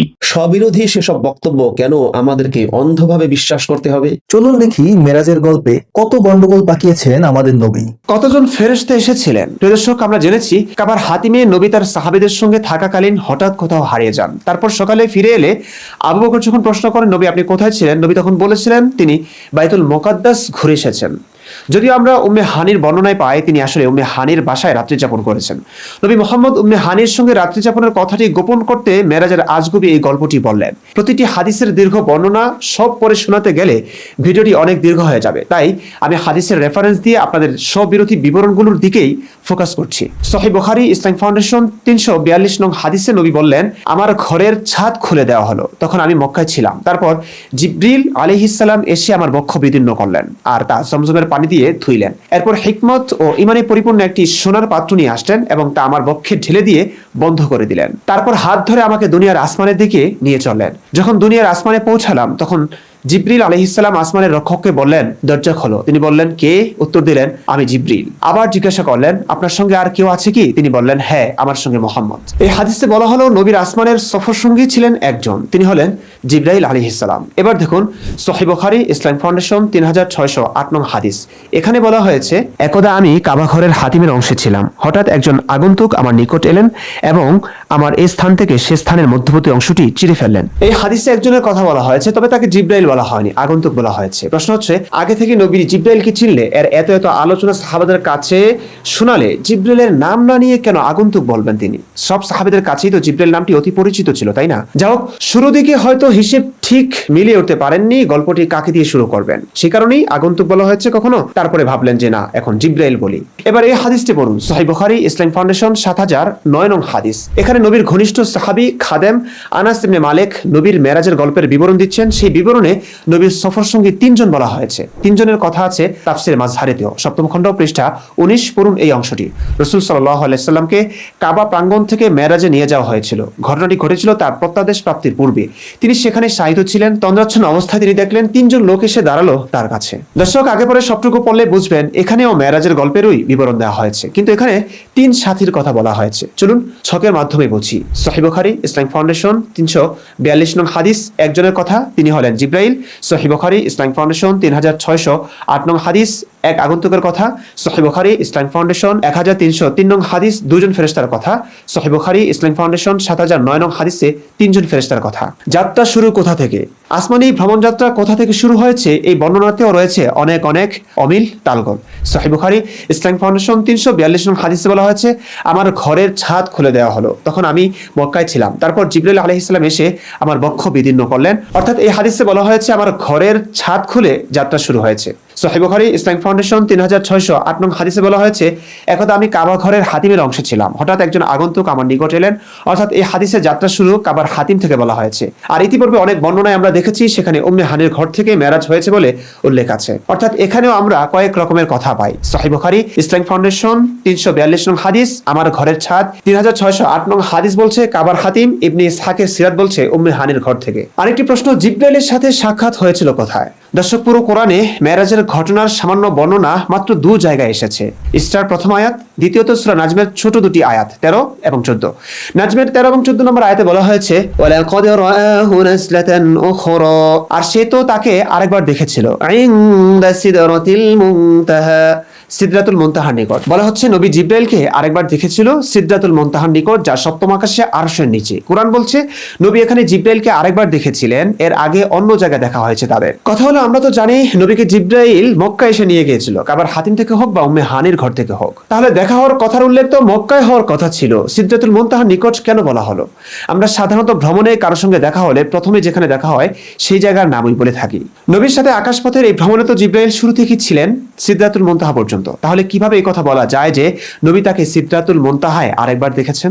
যেমন কমলাপুর রেল স্টেশনে আমার দেখা হলো জায়েদের সাথে। সেখান থেকে আমরা দুজন একসঙ্গে এয়ারপোর্টে গেলাম, একই ফ্লাইটে সৌদি গেলাম, হজ করলাম, হজ করে আবার একই সাথে ফিরে এলাম, কমলাপুর রেল স্টেশন পর্যন্ত এলাম। এখন জায়েদের সাথে আমার কোথায় দেখা হয়েছে বলে আমি উল্লেখ করব, কিংবা উল্লেখ করাটা ঠিক হবে? সৌদি আরবের কথা বলবো নাকি কমলাপুর রেল স্টেশনের কথা বলবো? নিশ্চয়ই কমলাপুর রেল স্টেশনেই তার সঙ্গে আমার প্রথম দেখা হয়েছিল, সেটাই উল্লেখ করব, কারণ এখানেই আমাদের দেখা হয়েছিল। তারপর বাকিটা পথ আমরা একসঙ্গে ছিলাম। কিন্তু কোরআন ও হাদিস এখানে স্ববিরোধী। হাদিসে বলা হচ্ছে জিব্রাইল মক্কায় এসে নবীকে নিয়ে আসমানে উঠলেন, অথচ কোরআন বলছে নবীর সাথে জিব্রাইলের দেখা হয়েছে সপ্তম আকাশে আরশের নিচে সিদরাতুল মুনতাহার নিকট। দর্শক, এখানে আরেকটি কথা বলা যায়, জিব্রাইলের সাথে নবীর প্রথম দেখা হয়েছিল মক্কায়, আর দ্বিতীয় দেখা হয়েছিল সিদরাতুল মুনতাহায়। কোরআন বলছে দ্বিতীয়বার দেখার কথা। না, এই কথা বলা যায় না, কারণ জিব্রাইল নবীর সঙ্গেই ছিলেন সিদরাতুল মুনতাহা পর্যন্ত। এখানে সিদরাতুল মুনতাহায় দেখেছেন বলা মানেই একটি ভুল। আমি একটু সহজ ভাষায় বোঝাই। ধরুন চাঁদপুর বাস স্টেশন থেকে একজনের সঙ্গে দেখা হলো, সে ধরুন মফিজ। তার সঙ্গে বাসে বসে বসে আপনি ঢাকায় গেলেন, ঢাকা ঘুরলেন, তারপর আবার একই সঙ্গে ঢাকা থেকে চাঁদপুর বাস স্টেশনে আসলেন। এখন কেউ যদি বলে মফিজের সঙ্গে আপনার দেখা হয়েছিল কোথায়, আপনি কি বলবেন ঢাকায় নাকি বলবেন চাঁদপুর বাস স্টেশনে? নিশ্চয়ই আপনি বলবেন মফিজের সঙ্গে আপনার দেখা হয়েছে চাঁদপুর বাস স্ট্যান্ডে, তাই তো? সুতরাং এখানেও স্ববিরোধ রয়েছে। মেরাজে যাওয়ার বাহন কি ছিল সে নিয়ে নবীর বক্তব্যে কোনো মিল নেই। কখনো কখনো বোরাক নামক সাদা জন্তুর কথা বলা হয়েছে, সেটাই চড়েই প্রথম আসমানে যাওয়া, এরপর থেকে সেই বোরাকই ছিল বাহন। দেখুন সহিহ মুসলিম ইসলাম ফাউন্ডেশন 313 নং হাদিস, বলা হয়েছে এরপর আমার কাছে বোরাক নামে একটি সাদা জন্তু উপস্থিত করা হয়। এটি গাধা থেকে কিছু বড় এবং খচ্চর থেকে ছোট, যতদূর দৃষ্টি যায় এক এক পদক্ষেপে সে ততদূর চলে। এর উপর আমাকে আরোহণ করানো হলো, আমরা চললাম এবং দুনিয়ার আসমান পর্যন্ত পৌঁছলাম। জিব্রাইল আলাইহিস সালাম দরজা খুলতে বললেন, বলা হলো কে? তিনি বললেন জিব্রিল। বলা হলো আপনার সাথে কে? তিনি বললেন আমার সাথে মোহাম্মদ। দ্বাররক্ষী বললেন তার কাছে আপনাকে পাঠানো হয়েছিল কি? তিনি বললেন হ্যাঁ। এরপর দরজা খুলে দিলেন এবং বললেন মারহাবা, কত সম্মানিত আগন্তুকের আগমন হয়েছে। আরেকটি হাদিস পড়ে যেখান থেকে বোঝা যাবে মোহাম্মদ বোরাকে চড়ার পরে জান্নাত জাহান্নাম ভ্রমণ করার আগে সেই বোরাক থেকে নামেনি, অর্থাৎ বোরাকই ছিল মোহাম্মদের বাহন। সুনান আত-তিরমিজি তাহকিককৃত 3147 নং হাদিস, রাসূলুল্লাহ সাল্লাল্লাহু আলাইহি ওয়াসাল্লামের নিকট একটি পশু আনা হলো। এর পিঠ ছিল দীর্ঘ এবং চলার সময় এর পা দৃষ্টির সীমায় পতিত হয়। তারা দুজন মহানবী ও জিবরিল জান্নাত জাহান্নাম এবং আখিরাতের প্রতিশ্রুত বিষয়সমূহ দেখার পূর্ব পর্যন্ত বোরাকের পিঠ হতে নামেননি। তারপর তারা দুজন প্রত্যাবর্তন করেন, তারা যেভাবে গিয়েছিলেন অনুরূপ ভাবেই ফিরে আসেন, অর্থাৎ সওয়ারি অবস্থায় ফিরে আসেন। আরেকটি বর্ণনা আছে বাইতুল মাকদিস থেকে একটি সিঁড়িতে চড়ে নবী 7 আসমানে গিয়েছিলেন। সিরাতুন নবী সাল্লাল্লাহু আলাইহি ওয়াসাল্লাম ইবনে হিশাম ইসলাম ফাউন্ডেশন 2য় খণ্ড পৃষ্ঠা 77। আমি রাসূলুল্লাহ সাল্লাল্লাহু আলাইহি ওয়াসাল্লামকে বলতে শুনেছি যে বাইতুল মুকদ্দাসের কাজ শেষ হওয়ার পর আমার সামনে একটি সিঁড়ি উপস্থিত করা হলো, আমি এমন সুন্দর জিনিস আর কখনো দেখিনি। আরেক হাদিসে জিব্রাইল হাত ধরে নিয়ে যাওয়ার কথা বলা হয়েছে। সহিহ বুখারী ইসলাম ফাউন্ডেশন 342 নং হাদিস, বলা হয়েছে আমার ঘরের ছাদ খুলে দেওয়া হলো, তখন আমি মক্কায় ছিলাম। তারপর জিব্রাইল আলাইহিস সালাম এসে আমার বক্ষ বিদীর্ণ করলেন আর তা জমজমের পানি দিয়ে ধুইলেন। এরপর হিকমত ও ইমানে পরিপূর্ণ একটি সোনার পাত্র নিয়ে আসলেন এবং তা আমার বক্ষে ঢেলে দিয়ে বন্ধ করে দিলেন। তারপর হাত ধরে আমাকে দুনিয়ার আসমানের দিকে নিয়ে চললেন। সুতরাং আকাশে ওঠার বাহন হিসেবেও আমরা 3টা বক্তব্য পেলাম। সহিহ মুসলিম ইসলাম ফাউন্ডেশন 313 নং হাদিস, বুরাক নামক সাদা জন্তু দুনিয়ার আসমান পর্যন্ত 2। সুনান আত-তিরমিজি তাহকিককৃত 3147 নং হাদিস, জান্নাত জাহান্নাম ভ্রমণের আগ পর্যন্ত বুরাক থেকে নামেননি, সেভাবেই ফিরে এসেছেন। সহিহ বুখারী ইসলাম ফাউন্ডেশন 342 নং হাদিস বলছে জিব্রাইলের হাত ধরে আকাশে উঠেছেন। কিছু হাদিস দ্বারা বোঝা যায় যাত্রাপথে জেরুজালেম থেমেছিলেন আমাদের প্রিয় নবী। সহিহ মুসলিম ইসলাম ফাউন্ডেশন 308 নং হাদিস, রাসূলুল্লাহ সাল্লাল্লাহু আলাইহি ওয়াসাল্লাম বলেন আমি এতে আরোহণ করলাম এবং বাইতুল মাকদাস পর্যন্ত এসে পৌঁছলাম। তারপর অন্যান্য আম্বিয়া কেরাম তাদের বাহনগুলো যে রজ্জুতে বাঁধতেন, আমি সেই রজ্জুতে আমার বাহনটিও বাঁধলাম। তারপর মসজিদে প্রবেশ করলাম ও 2 রাকাত সালাত আদায় করে বের হলাম। আরেক হাদিস দ্বারা বোঝা যায় মাঝখানে তারা জেরুজালেমে থামেনি, সরাসরি প্রথম আসমানে গিয়েছেন। সহিহ মুসলিম ইসলাম ফাউন্ডেশন 313 নং হাদিস, বিবরণ এভাবে এসেছে এরপর আমার কাছে বোরাক নামের একটি সাদা জন্তু উপস্থিত করা হয়। এটি গাধা থেকে কিছু বড় এবং খচ্চর থেকে ছোট, যতদূর দৃষ্টি যায় এক এক পদক্ষেপে সে ততদূর চলে। এর উপর আমাকে আরোহণ করানো হলো, আমরা চললাম এবং দুনিয়ার আসমান পর্যন্ত পৌঁছলাম। জিব্রাইল আলাইহিস সালাম দরজা খুলতে বললেন, বলা হলো কে? তিনি বললেন জিব্রাইল। বলা হলো আপনার সাথে কে? তিনি বললেন আমার সাথে মুহাম্মদ আছেন। আরেক হাদিসে 2 সাহাবের মাঝে তর্কাতর্কি হচ্ছে নবী বাইতুল মাকদিসে গেছেন কিনা এই বিষয়ে। সুনান আত-তিরমিজি তাহকিককৃত 3147 নং হাদিস, তিনি বলেন আমি হুযায়ফা ইবনুল ইয়ামান রাদিয়াল্লাহু তাআলা আনহুকে প্রশ্ন করলাম রাসূলুল্লাহ সাল্লাল্লাহু আলাইহি ওয়াসাল্লাম কি বাইতুল মাকদিসে নামাজ আদায় করেছেন? তিনি বললেন না। আমি বললাম হ্যাঁ, তিনি নামাজ আদায় করেছেন। তিনি বললেন হেটাকো, তুমি এ ধরনের কথা বলছো তা কিসের ভিত্তিতে বলছো? বুঝলেন, 2 সাহাবের মাঝে তর্ক হচ্ছে বাইতুল মাকদিসে নবী গেছেন কিনা এই নিয়ে। একজন বলছেন গেছেন, নামাজ পড়েছেন, আরেকজন এটা অস্বীকার করছেন। সাহাবীদের মাঝে প্যাচ তো লাগবেই ভাই। নবী যার সাথে যেমন বলেছেন তারা তো সেটাই বলবে, এবং বলতে গিয়ে তারা ঝামেলায় পড়েছেন, সব বিরোধিতায় তারা পড়েছেন, তর্কাতর্কিতে লিপ্ত হবেন স্বাভাবিক। যা হোক, হাদিস স্পষ্টভাবে দেখুন এরা দুজন নামাজ পড়া না পড়ার ব্যাপারে যুক্তিও দিচ্ছেন এভাবে। সেখানে যদি রাসূলুল্লাহ সাল্লাল্লাহু আলাইহি ওয়াসাল্লাম নামাজ আদায় করতেন তাহলে তোমাদের উপরও সেখানে নামাজ আদায় করা বাধ্যতামূলক হতো, যেমন মসজিদুল হারামে নামাজ আদায় করা তোমাদের জন্য বাধ্যতামূলক করা হয়েছে। হুযায়ফা রাদিয়াল্লাহু তাআলা আনহু বলেন রাসূলুল্লাহ সাল্লাল্লাহু আলাইহি ওয়াসাল্লামের নিকট একটি পশু আনা হলো, এর পিঠ ছিল দীর্ঘ এবং চলার সময় এর পা দৃষ্টির সীমায় পতিত হয়। তারা দুজন অর্থাৎ মহানবী ও জিবরিল জান্নাত জাহান্নাম এবং আখিরাতের প্রতিশ্রুত বিষয়সমূহ দেখার পূর্ব পর্যন্ত বোরাকের পিঠ হতে নামেননি। তারপর তারা দুজন প্রত্যাবর্তন করেন, তারা যেভাবে গিয়েছিলেন অনুরূপ ভাবেই ফিরে আসেন, অর্থাৎ সওয়ারি অবস্থায় ফিরে আসেন। দর্শক, সবগুলো হাদিস পাশাপাশি রেখে দেখুন। সহিহ মুসলিম ইসলাম ফাউন্ডেশন 308 নং হাদিস বলছে জেরুজালেম থেমেছিলেন। সহিহ মুসলিম ইসলাম ফাউন্ডেশন 313 নং হাদিস বলছে জেরুজালেম না থেমে সরাসরি প্রথম আসমানে গিয়েছেন। সুনান আত-তিরমিজি তাহকিককৃত 3147 নং হাদিস বলছে 2 সাহাবীর মাঝে তর্ক হচ্ছে জেরুজালেম থেমেছিলেন নাকি থামেননি এই নিয়ে। দুধ ও মদ কোথায় দেওয়া হয়েছিল? প্রিয় দর্শক, এখানেও আছে সবিরোধ। দর্শক, নবী মুহাম্মদ মেরাজের গল্পের এক পর্যায়ে তাকে দুধ ও মদের পাত্র দেওয়ার কথা বলেছিলেন এবং দুটোর একটিকে বেছে নেওয়ার এখতিয়ার দিলে তিনি নাকি দুধ বেছে নিয়েছিলেন এমন কথা বলেছেন। কিন্তু এই দুধ ও মদের পেয়ালা তাকে কোথায় দেওয়া হয়েছিল সে নিয়েও তিনি এক এক সময় বলেছেন এক এক রকমের কথা। সহিহ মুসলিম ইসলামিক ফাউন্ডেশন 308 নং হাদিস দেখুন, বলা হয়েছে রাসূলুল্লাহ সাল্লাল্লাহু আলাইহি সাল্লাম বলেন, আমি এতে আরোহণ করলাম এবং বাইতুল মাকদাস পর্যন্ত এসে পৌঁছলাম। তারপর অন্যান্য আম্বিয়া কেরাম তাদের বাহনগুলো যে রজ্জুতে বাঁধতেন আমি সেই রজ্জুতে আমার বাহনটিও বাঁধলাম। তারপর মসজিদে প্রবেশ করলাম ও 2 রাকাত সালাত আদায় করে বের হলাম। জিবরিল আলাইহিস সালাম একটি শরাবের পাত্র এবং একটি দুধের পাত্র নিয়ে আমার কাছে এলেন। আমি দুধ গ্রহণ করলাম। জিবরিল আলাইহিস সালাম আমাকে বললেন, আপনি ফিতরতকেই গ্রহণ করলেন। তারপর জিবরিল আলাইহিস সালাম আমাকে নিয়ে ঊর্ধ্বলোকে গেলেন এবং আসমান পর্যন্ত পৌঁছে দ্বার খুলতে বললেন। এই হাদিসে বাইতুল মুকদ্দাসে দুধ ও মদের পাত্র দেওয়ার কথা বলা হয়েছে। আরেকটি হাদিসে বলা হয়েছে বাইতুল মামুরের কথা, যেখানে ফেরেশতারা ইবাদত করে। বাইতুল মামুরের অবস্থান হলো দুনিয়ার কাবা শরীফ বা মসজিদুল হারামের ঠিক সোজা বরাবর লেবিয়া বা দামিয়া নামক 7ম আসমানে। সহিহ মুসলিম ইসলাম ফাউন্ডেশন 313 নং হাদিস দেখুন। এরপর আমাকে বাইতুল মামুরে ওঠানো হলো। বললাম, হে জিবরিল, এ কি? তিনি বললেন, এ হচ্ছে বাইতুল মামুর। প্রত্যহ এতে 70,000 ফেরেশতা তাওয়াফের জন্য প্রবেশ করে। তারা একবার তাওয়াফ সেরে বের হলে কখনো আর ফের তাওয়াফের সুযোগ হয় না তাদের। তারপর আমার সম্মুখে 2টি পাত্র পেশ করা হলো, একটি শরাবের, অপরটি দুধের। আমি দুধের পাত্রটি গ্রহণ করলাম। তিনি আমাকে বললেন, আপনি ঠিক। দর্শক, হাদিস দুটি পাশাপাশি রেখে পড়ুন। সহিহ মুসলিম ইসলাম ফাউন্ডেশন 308 নং হাদিস, দুধ ও মধুর পাত্র দেওয়া হয়েছে বাইতুল মুকদ্দাসে। সহিহ মুসলিম ইসলাম ফাউন্ডেশন 313 নং হাদিস, দুধ ও মধুর পাত্র দেওয়া হয়েছে বাইতুল মামুরে। দর্শক, নবী মুহাম্মদ মেরাজের গল্পে আসমানে উঠেছেন, আর আসমান হলো 7টি। সেই 7 আসমানের প্রতিটিতে রয়েছে আবার দরজা। তিনি সেরাতে এক এক আসমানে এক এক নবীর সাথে সাক্ষাতের কথা বলেও সাহাবীদের দিয়েছেন বিনোদন। কিন্তু কোন আসমানে কোন নবীর সাথে সাক্ষাৎ হয়েছে এই বিবরণ দিতে গিয়ে ভালোই তালগোল পাকিয়েছেন আমাদের প্রিয় নবী। সহিহ মুসলিম ইসলাম ফাউন্ডেশন 5942 নং হাদিসে বলা হয়েছে, নবী মুসাহকে কবরে নামাজরত অবস্থায় দেখেছেন। সহিহ মুসলিম ইসলাম ফাউন্ডেশন 327 নং হাদিস, বলা হয়েছে মুসার সাথে বাইতুল মাকদিসে দেখা হয়েছে। সহিহ বুখারী ইসলাম ফাউন্ডেশন 2980 নং হাদিস, বলা হয়েছে মুসার সাথে দেখা 6ষ্ঠ আসমানে। সহিহ বুখারী ইসলাম ফাউন্ডেশন 7009 নং হাদিস, মুসার সাথে দেখা 7ম আসমানে। দর্শক, 4টা হাদিস এক করে দেখুন, ভাবুন এবং প্রশ্ন করুন, এক মুসা আসলে এত জায়গায় কিভাবে থাকতে পারে? শুধু মুসার ক্ষেত্রেই তালগোল পাকাননি আমাদের প্রিয় নবীজি, ইব্রাহিম নবীর ক্ষেত্রেও তালগোল পাকিয়েছেন। এক হাদিসে 6ষ্ঠ আসমানের কথা বলা হয়েছে। সহিহ বুখারী ইসলাম ফাউন্ডেশন 7009 নং হাদিস, 6ষ্ঠ আসমানে ইব্রাহিম। সহিহ বুখারী ইসলাম ফাউন্ডেশন 2980 নং হাদিস, 7ম আসমানে ইব্রাহিম। হারুন নবীকে কোথায় দেখেছিলেন সেখানেও আছে গন্ডগোল। সহিহ বুখারী ইসলাম ফাউন্ডেশন 7009 নং হাদিস, 4র্থ আসমানে হারুন। সহিহ বুখারী ইসলাম ফাউন্ডেশন 2980 নং হাদিস, 5ম আসমানে হারুন। ইদ্রিস ছিলেন কোন আসমানে? সহিহ বুখারী ইসলাম ফাউন্ডেশন 7009 নং হাদিস বলছে ইদ্রিস 2য় আসমানে। সহিহ বুখারী ইসলাম ফাউন্ডেশন 2980 নং হাদিস, ইদ্রিস 4র্থ আসমানে। সুনানে আন-নাসাই ইসলাম ফাউন্ডেশন 451 নং হাদিস, ইদ্রিস 5ম আসমানে। দেখলেন অবস্থা। দর্শক, বাইতুল মামুর ও সিদরাতুল মুনতাহা কোনটি আগে দেখেছেন, কোনটি পরে? নবী এই দুইটার বিবরণেও তালগোল পাকিয়েছেন। কিছু হাদিস দ্বারা বোঝা যায় নবী মুহাম্মদ মেরাজের রাতে যাওয়ার পথে প্রথম সিদরাতুল মুনতাহা দেখেন, এরপর দেখেন বাইতুল মামুর বা ফেরেশতাদের ইবাদতখানা। দেখুন সহিহ বুখারী ইসলাম ফাউন্ডেশন 3608 নং হাদিস। তারপর আমাকে সিদরাতুল মুনতাহা পর্যন্ত ওঠানো হলো। দেখতে পেলাম উহার ফল হাজার অঞ্চলের মটকার ন্যায় এবং তার পাতাগুলি এই হাতির কানের মতো। আমাকে বলা হলো, এ হলো সিদরাতুল মুনতাহা, জড়জগতের শেষ প্রান্ত। সেখানে আমি 4টি নহর দেখতে পেলাম, যাদের 2টি ছিল অপ্রকাশ্য, 2টি ছিল প্রকাশ্য। তখন আমি জিবরাইল আলাইহিস সালামকে জিজ্ঞেস করলাম, এই নহরগুলো কি?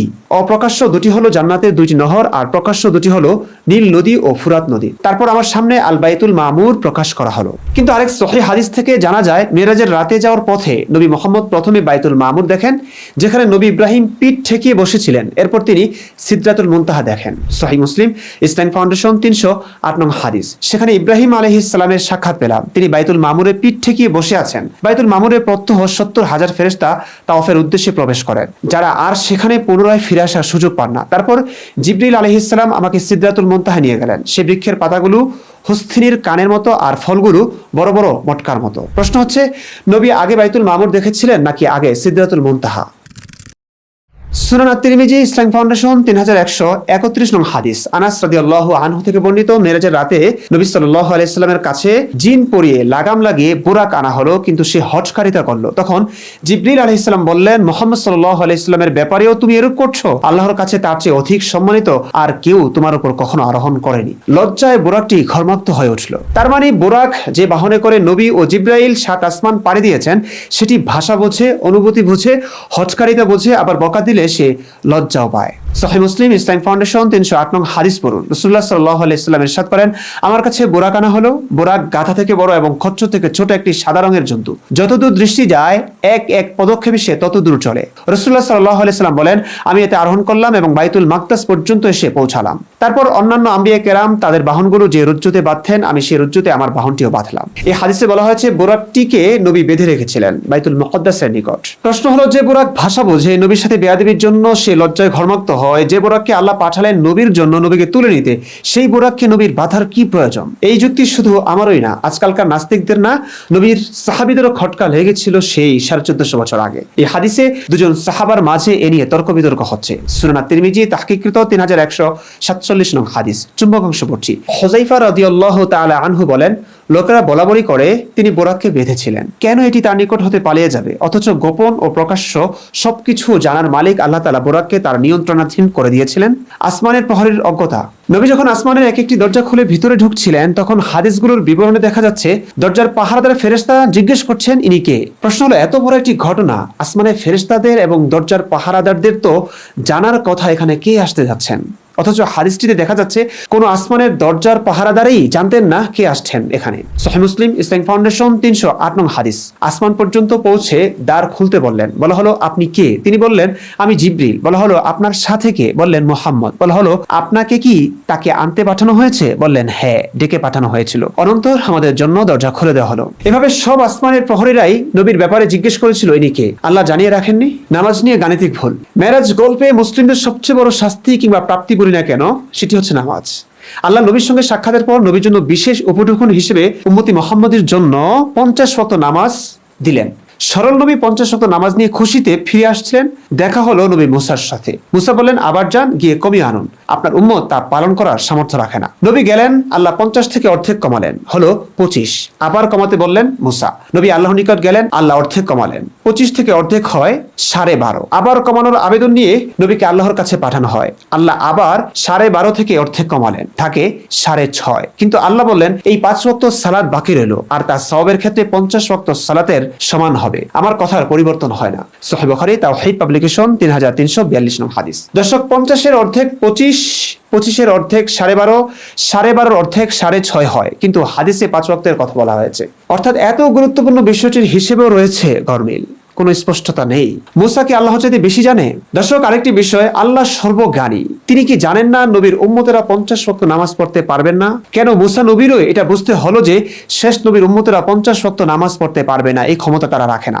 আল্লাহর চাইতে তাহলে কি নবী মুসা বেশি জানে, বেশি বোঝে? 3 বার করে কমিয়ে আনতে বলা হয়েছে, 50 থেকে 5 করা হয়েছে। যা আল্লাহ জানেন না তা মুসা জানলেন কিভাবে?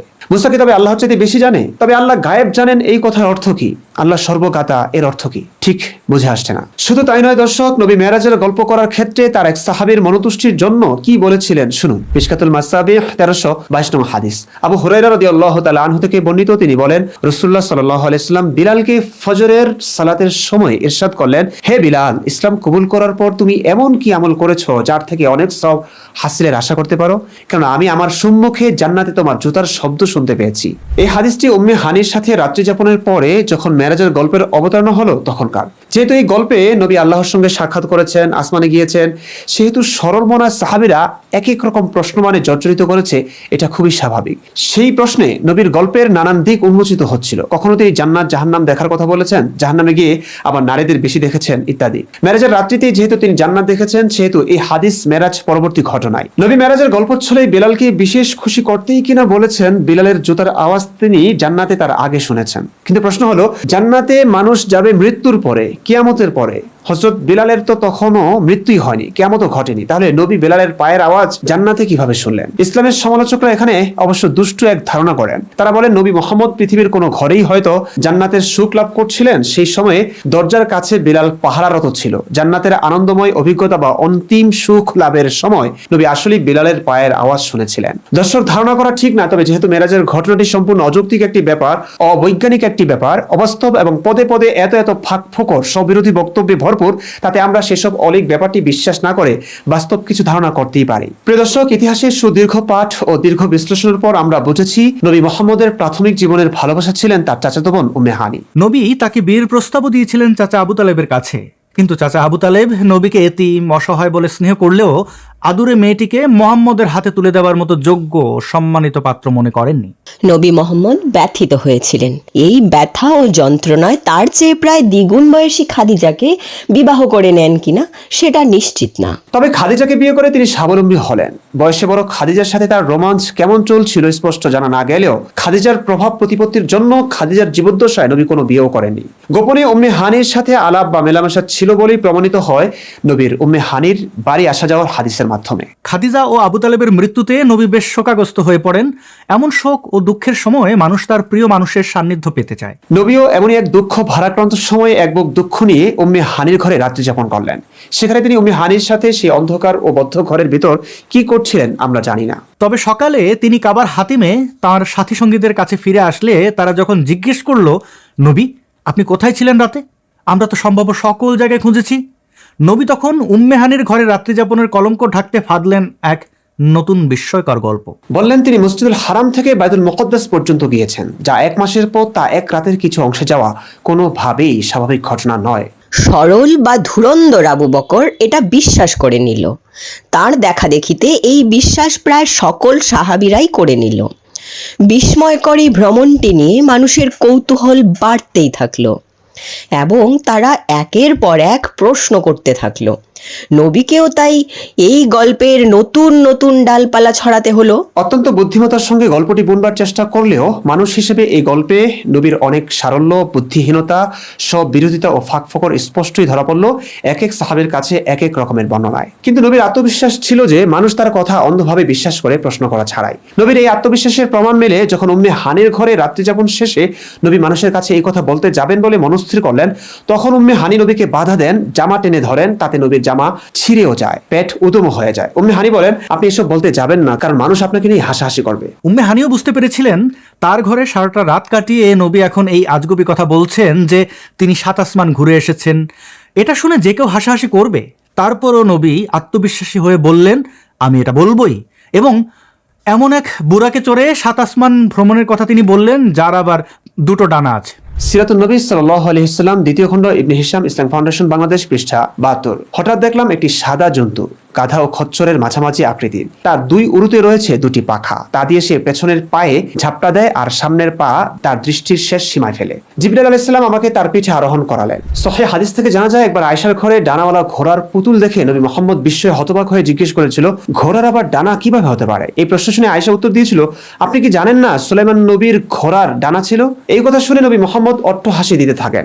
যেই কথা শুনে নবী নিজেই হাসলেন, যে আইডিয়া নবী তার 6 বছরের বাচ্চা স্ত্রী আয়েশার পুতুল খেলা থেকে পেলেন, সেই খেলাটাই অ্যাপ্লাই করলেন উম্মে হানির সাথে কাটানো মুহূর্তের কলঙ্ক থেকে বাঁচতে মেরাজের গল্পে। দর্শক, আলিম ওলামারা মেরাজের গল্পের এমন স্ববিরোধী বক্তব্যের এক একজন এক এক রকম ব্যাখ্যা দিয়ে থাকেন। কেউ বলেন তাহলে নবীর মেরাজই 2 বার হয়েছে। কেউ বলেন নবীর মেরাজ আধ্যাত্মিকভাবে হয়েছে, শারীরিকভাবে নয়। নবীর বুদ্ধিমতী স্ত্রী আয়েশাও এই মত প্রকাশ করেন যে নবীর মেরাজ ঘুমে হয়েছে, স্বপ্নে হয়েছে, আধ্যাত্মিকভাবে হয়েছে, শারীরিকভাবে নয়। এসব ব্যাখ্যা বিশ্লেষণ মেরাজের গল্পের সব বিরোধিতা কাটাতে নবীর ভক্তরা নিজ থেকে করেছে। এর উদাহরণ এমন, যেমন একটা নিউজ হলো মামুনুল হক সাহেব 501 নম্বর রুমে তার গার্লফ্রেন্ড নিয়ে ধরা পড়েছে, কিংবা আবু তোহা মোহাম্মদ আদনান সাহেব তার 2 স্ত্রী রেখেও কোনো বিমানবালা, ভার্সিটি পড়ুয়া, ফ্রি মিক্সিং করা নারীর সাথে চুটিয়ে প্রেম করছেন। কিন্তু এই খবর দুটো কেউ বিশ্বাস করছে না এই কারণে যে মামুনুল হক ও আদনান সাহেবের শত শত বয়ান, আলোচনা হারাম রিলেশনশিপ নিয়ে, ভার্সিটি পড়ুয়া, ফ্রি মিক্সিং করা নারীদের বিরুদ্ধে। সুতরাং যে মানুষ হারাম রিলেশনশিপের বিরুদ্ধে হুঙ্কার দেন,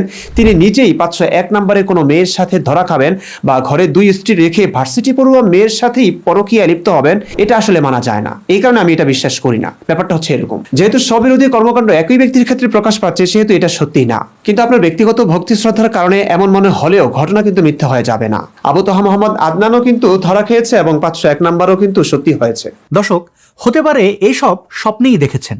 স্বপ্ন মানুষ অনেক কারণেই দেখে, সেগুলো এই ভিডিওতে ব্যাখ্যা করা হলো না। তবে এটা অসম্ভব না যে নবী স্বপ্নেই দেখেছেন এসব। কিন্তু অনেক হাদিস দ্বারাই এটা প্রমাণিত হয় যে নবী স্বপ্ন আর বাস্তবতা পৃথক করতে পারতেন না, বা তিনি স্বপ্নটাকে সত্য বলে মনে করতেন বলেই মেরাজের গল্পটাকে এইভাবে বলেছেন। কারণ স্বপ্নে দেখা গল্পগুলোই আমাদের হুবহু মনে থাকে না, তাই বলেই নবীর মেরাজের গল্পে এত ফাঁক ফোকর। কিংবা এটাই সত্যি, তিনি উম্মে হানির কলঙ্ক ঢাকতেই এই মিথ্যা বানোয়াট গল্পের অবতারণা করলেন, যে কারণেই এমন ঘটনার জন্ম হয়েছে।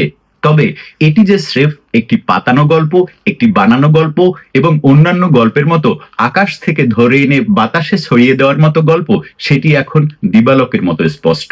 কারণ এই গল্পে যতগুলো স্ববিরোধিতা লুকিয়ে আছে তা যদি আপনি সামান্য একটু খেয়াল করেন তাহলেই এটি আপনার কাছেও দিবালোকের ন্যায় স্পষ্ট হয়ে যাবে। অবশ্যই আমি একটা কথাই বলবো, মানুষ হিসেবে যদি বলি, উম্মে হানির সাথে নবীর দ্বিপাক্ষিক চুক্তির ভিত্তিতে এক রাতের উষ্ণ ভালোবাসা বড় দূষণীয় কিছু ছিল না, কিন্তু সেই সময়ের সমাজের কাছে নবীর নবীগিরির কারণে এই স্বাভাবিক বিষয়টি বড় অস্বাভাবিক এবং কলঙ্কের বিষয় হয়ে দাঁড়িয়েছিল নবীর জীবনে। তাই নবীকে বাধ্য হয়ে এটিকে ধামাচাপা দেওয়ার প্রয়োজন দেখা দিল। কিন্তু দুঃখজনকভাবে সেই মেরাজের গল্প আমাদের এই ক্ষুদ্র জীবনের প্রাত্যহিক একটি ইবাদত বা 5 ওয়াক্ত নামাজের বিধান চাপিয়ে দিল। আপনার যদি এত সময় থাকে নামাজ পড়তেই পারেন, ব্যায়াম হবে, সময় কাটবে, কিন্তু এই নামাজ যে একটি পরকীয়া বা গোপন প্রেম গল্পের ফসল, সেটি বুঝে নামাজ পড়া উচিত। এবং একই সাথে নবী মেরাজের রাতে বাইতুল মুকদ্দাস গিয়েছেন বলাতে সেই বাইতুল মুকদ্দাস মুসলিমরা দখলের আজীবন চেষ্টা চালাবে, এটিও বড় দুঃখজনক বিষয়। অবশেষে একটি কথাই বলবো, নবী পরিস্থিতি সামলাতে না হয় একটু চালাকের আশ্রয় নিয়েছেন, এটা যে কেউ করে। কিন্তু আমরা যারা এসব না জেনে না বুঝে বিনা বাছ্য বিচারে মেনে নিই, নিজেরা নামাজ পড়ছি, অন্যকে নামাজে বাধ্য করছি, এখনো যুদ্ধ করছি অন্য জাতির তীর্থভূমি দখলের, এসব কি আসলে মানা যায়? বোকা আসলে নবী নাকি আমরা? ভেবে দেখুন। ভালো থাকুন, সুস্থ থাকুন। এতক্ষণ ভিডিওটি দেখার জন্য ধন্যবাদ।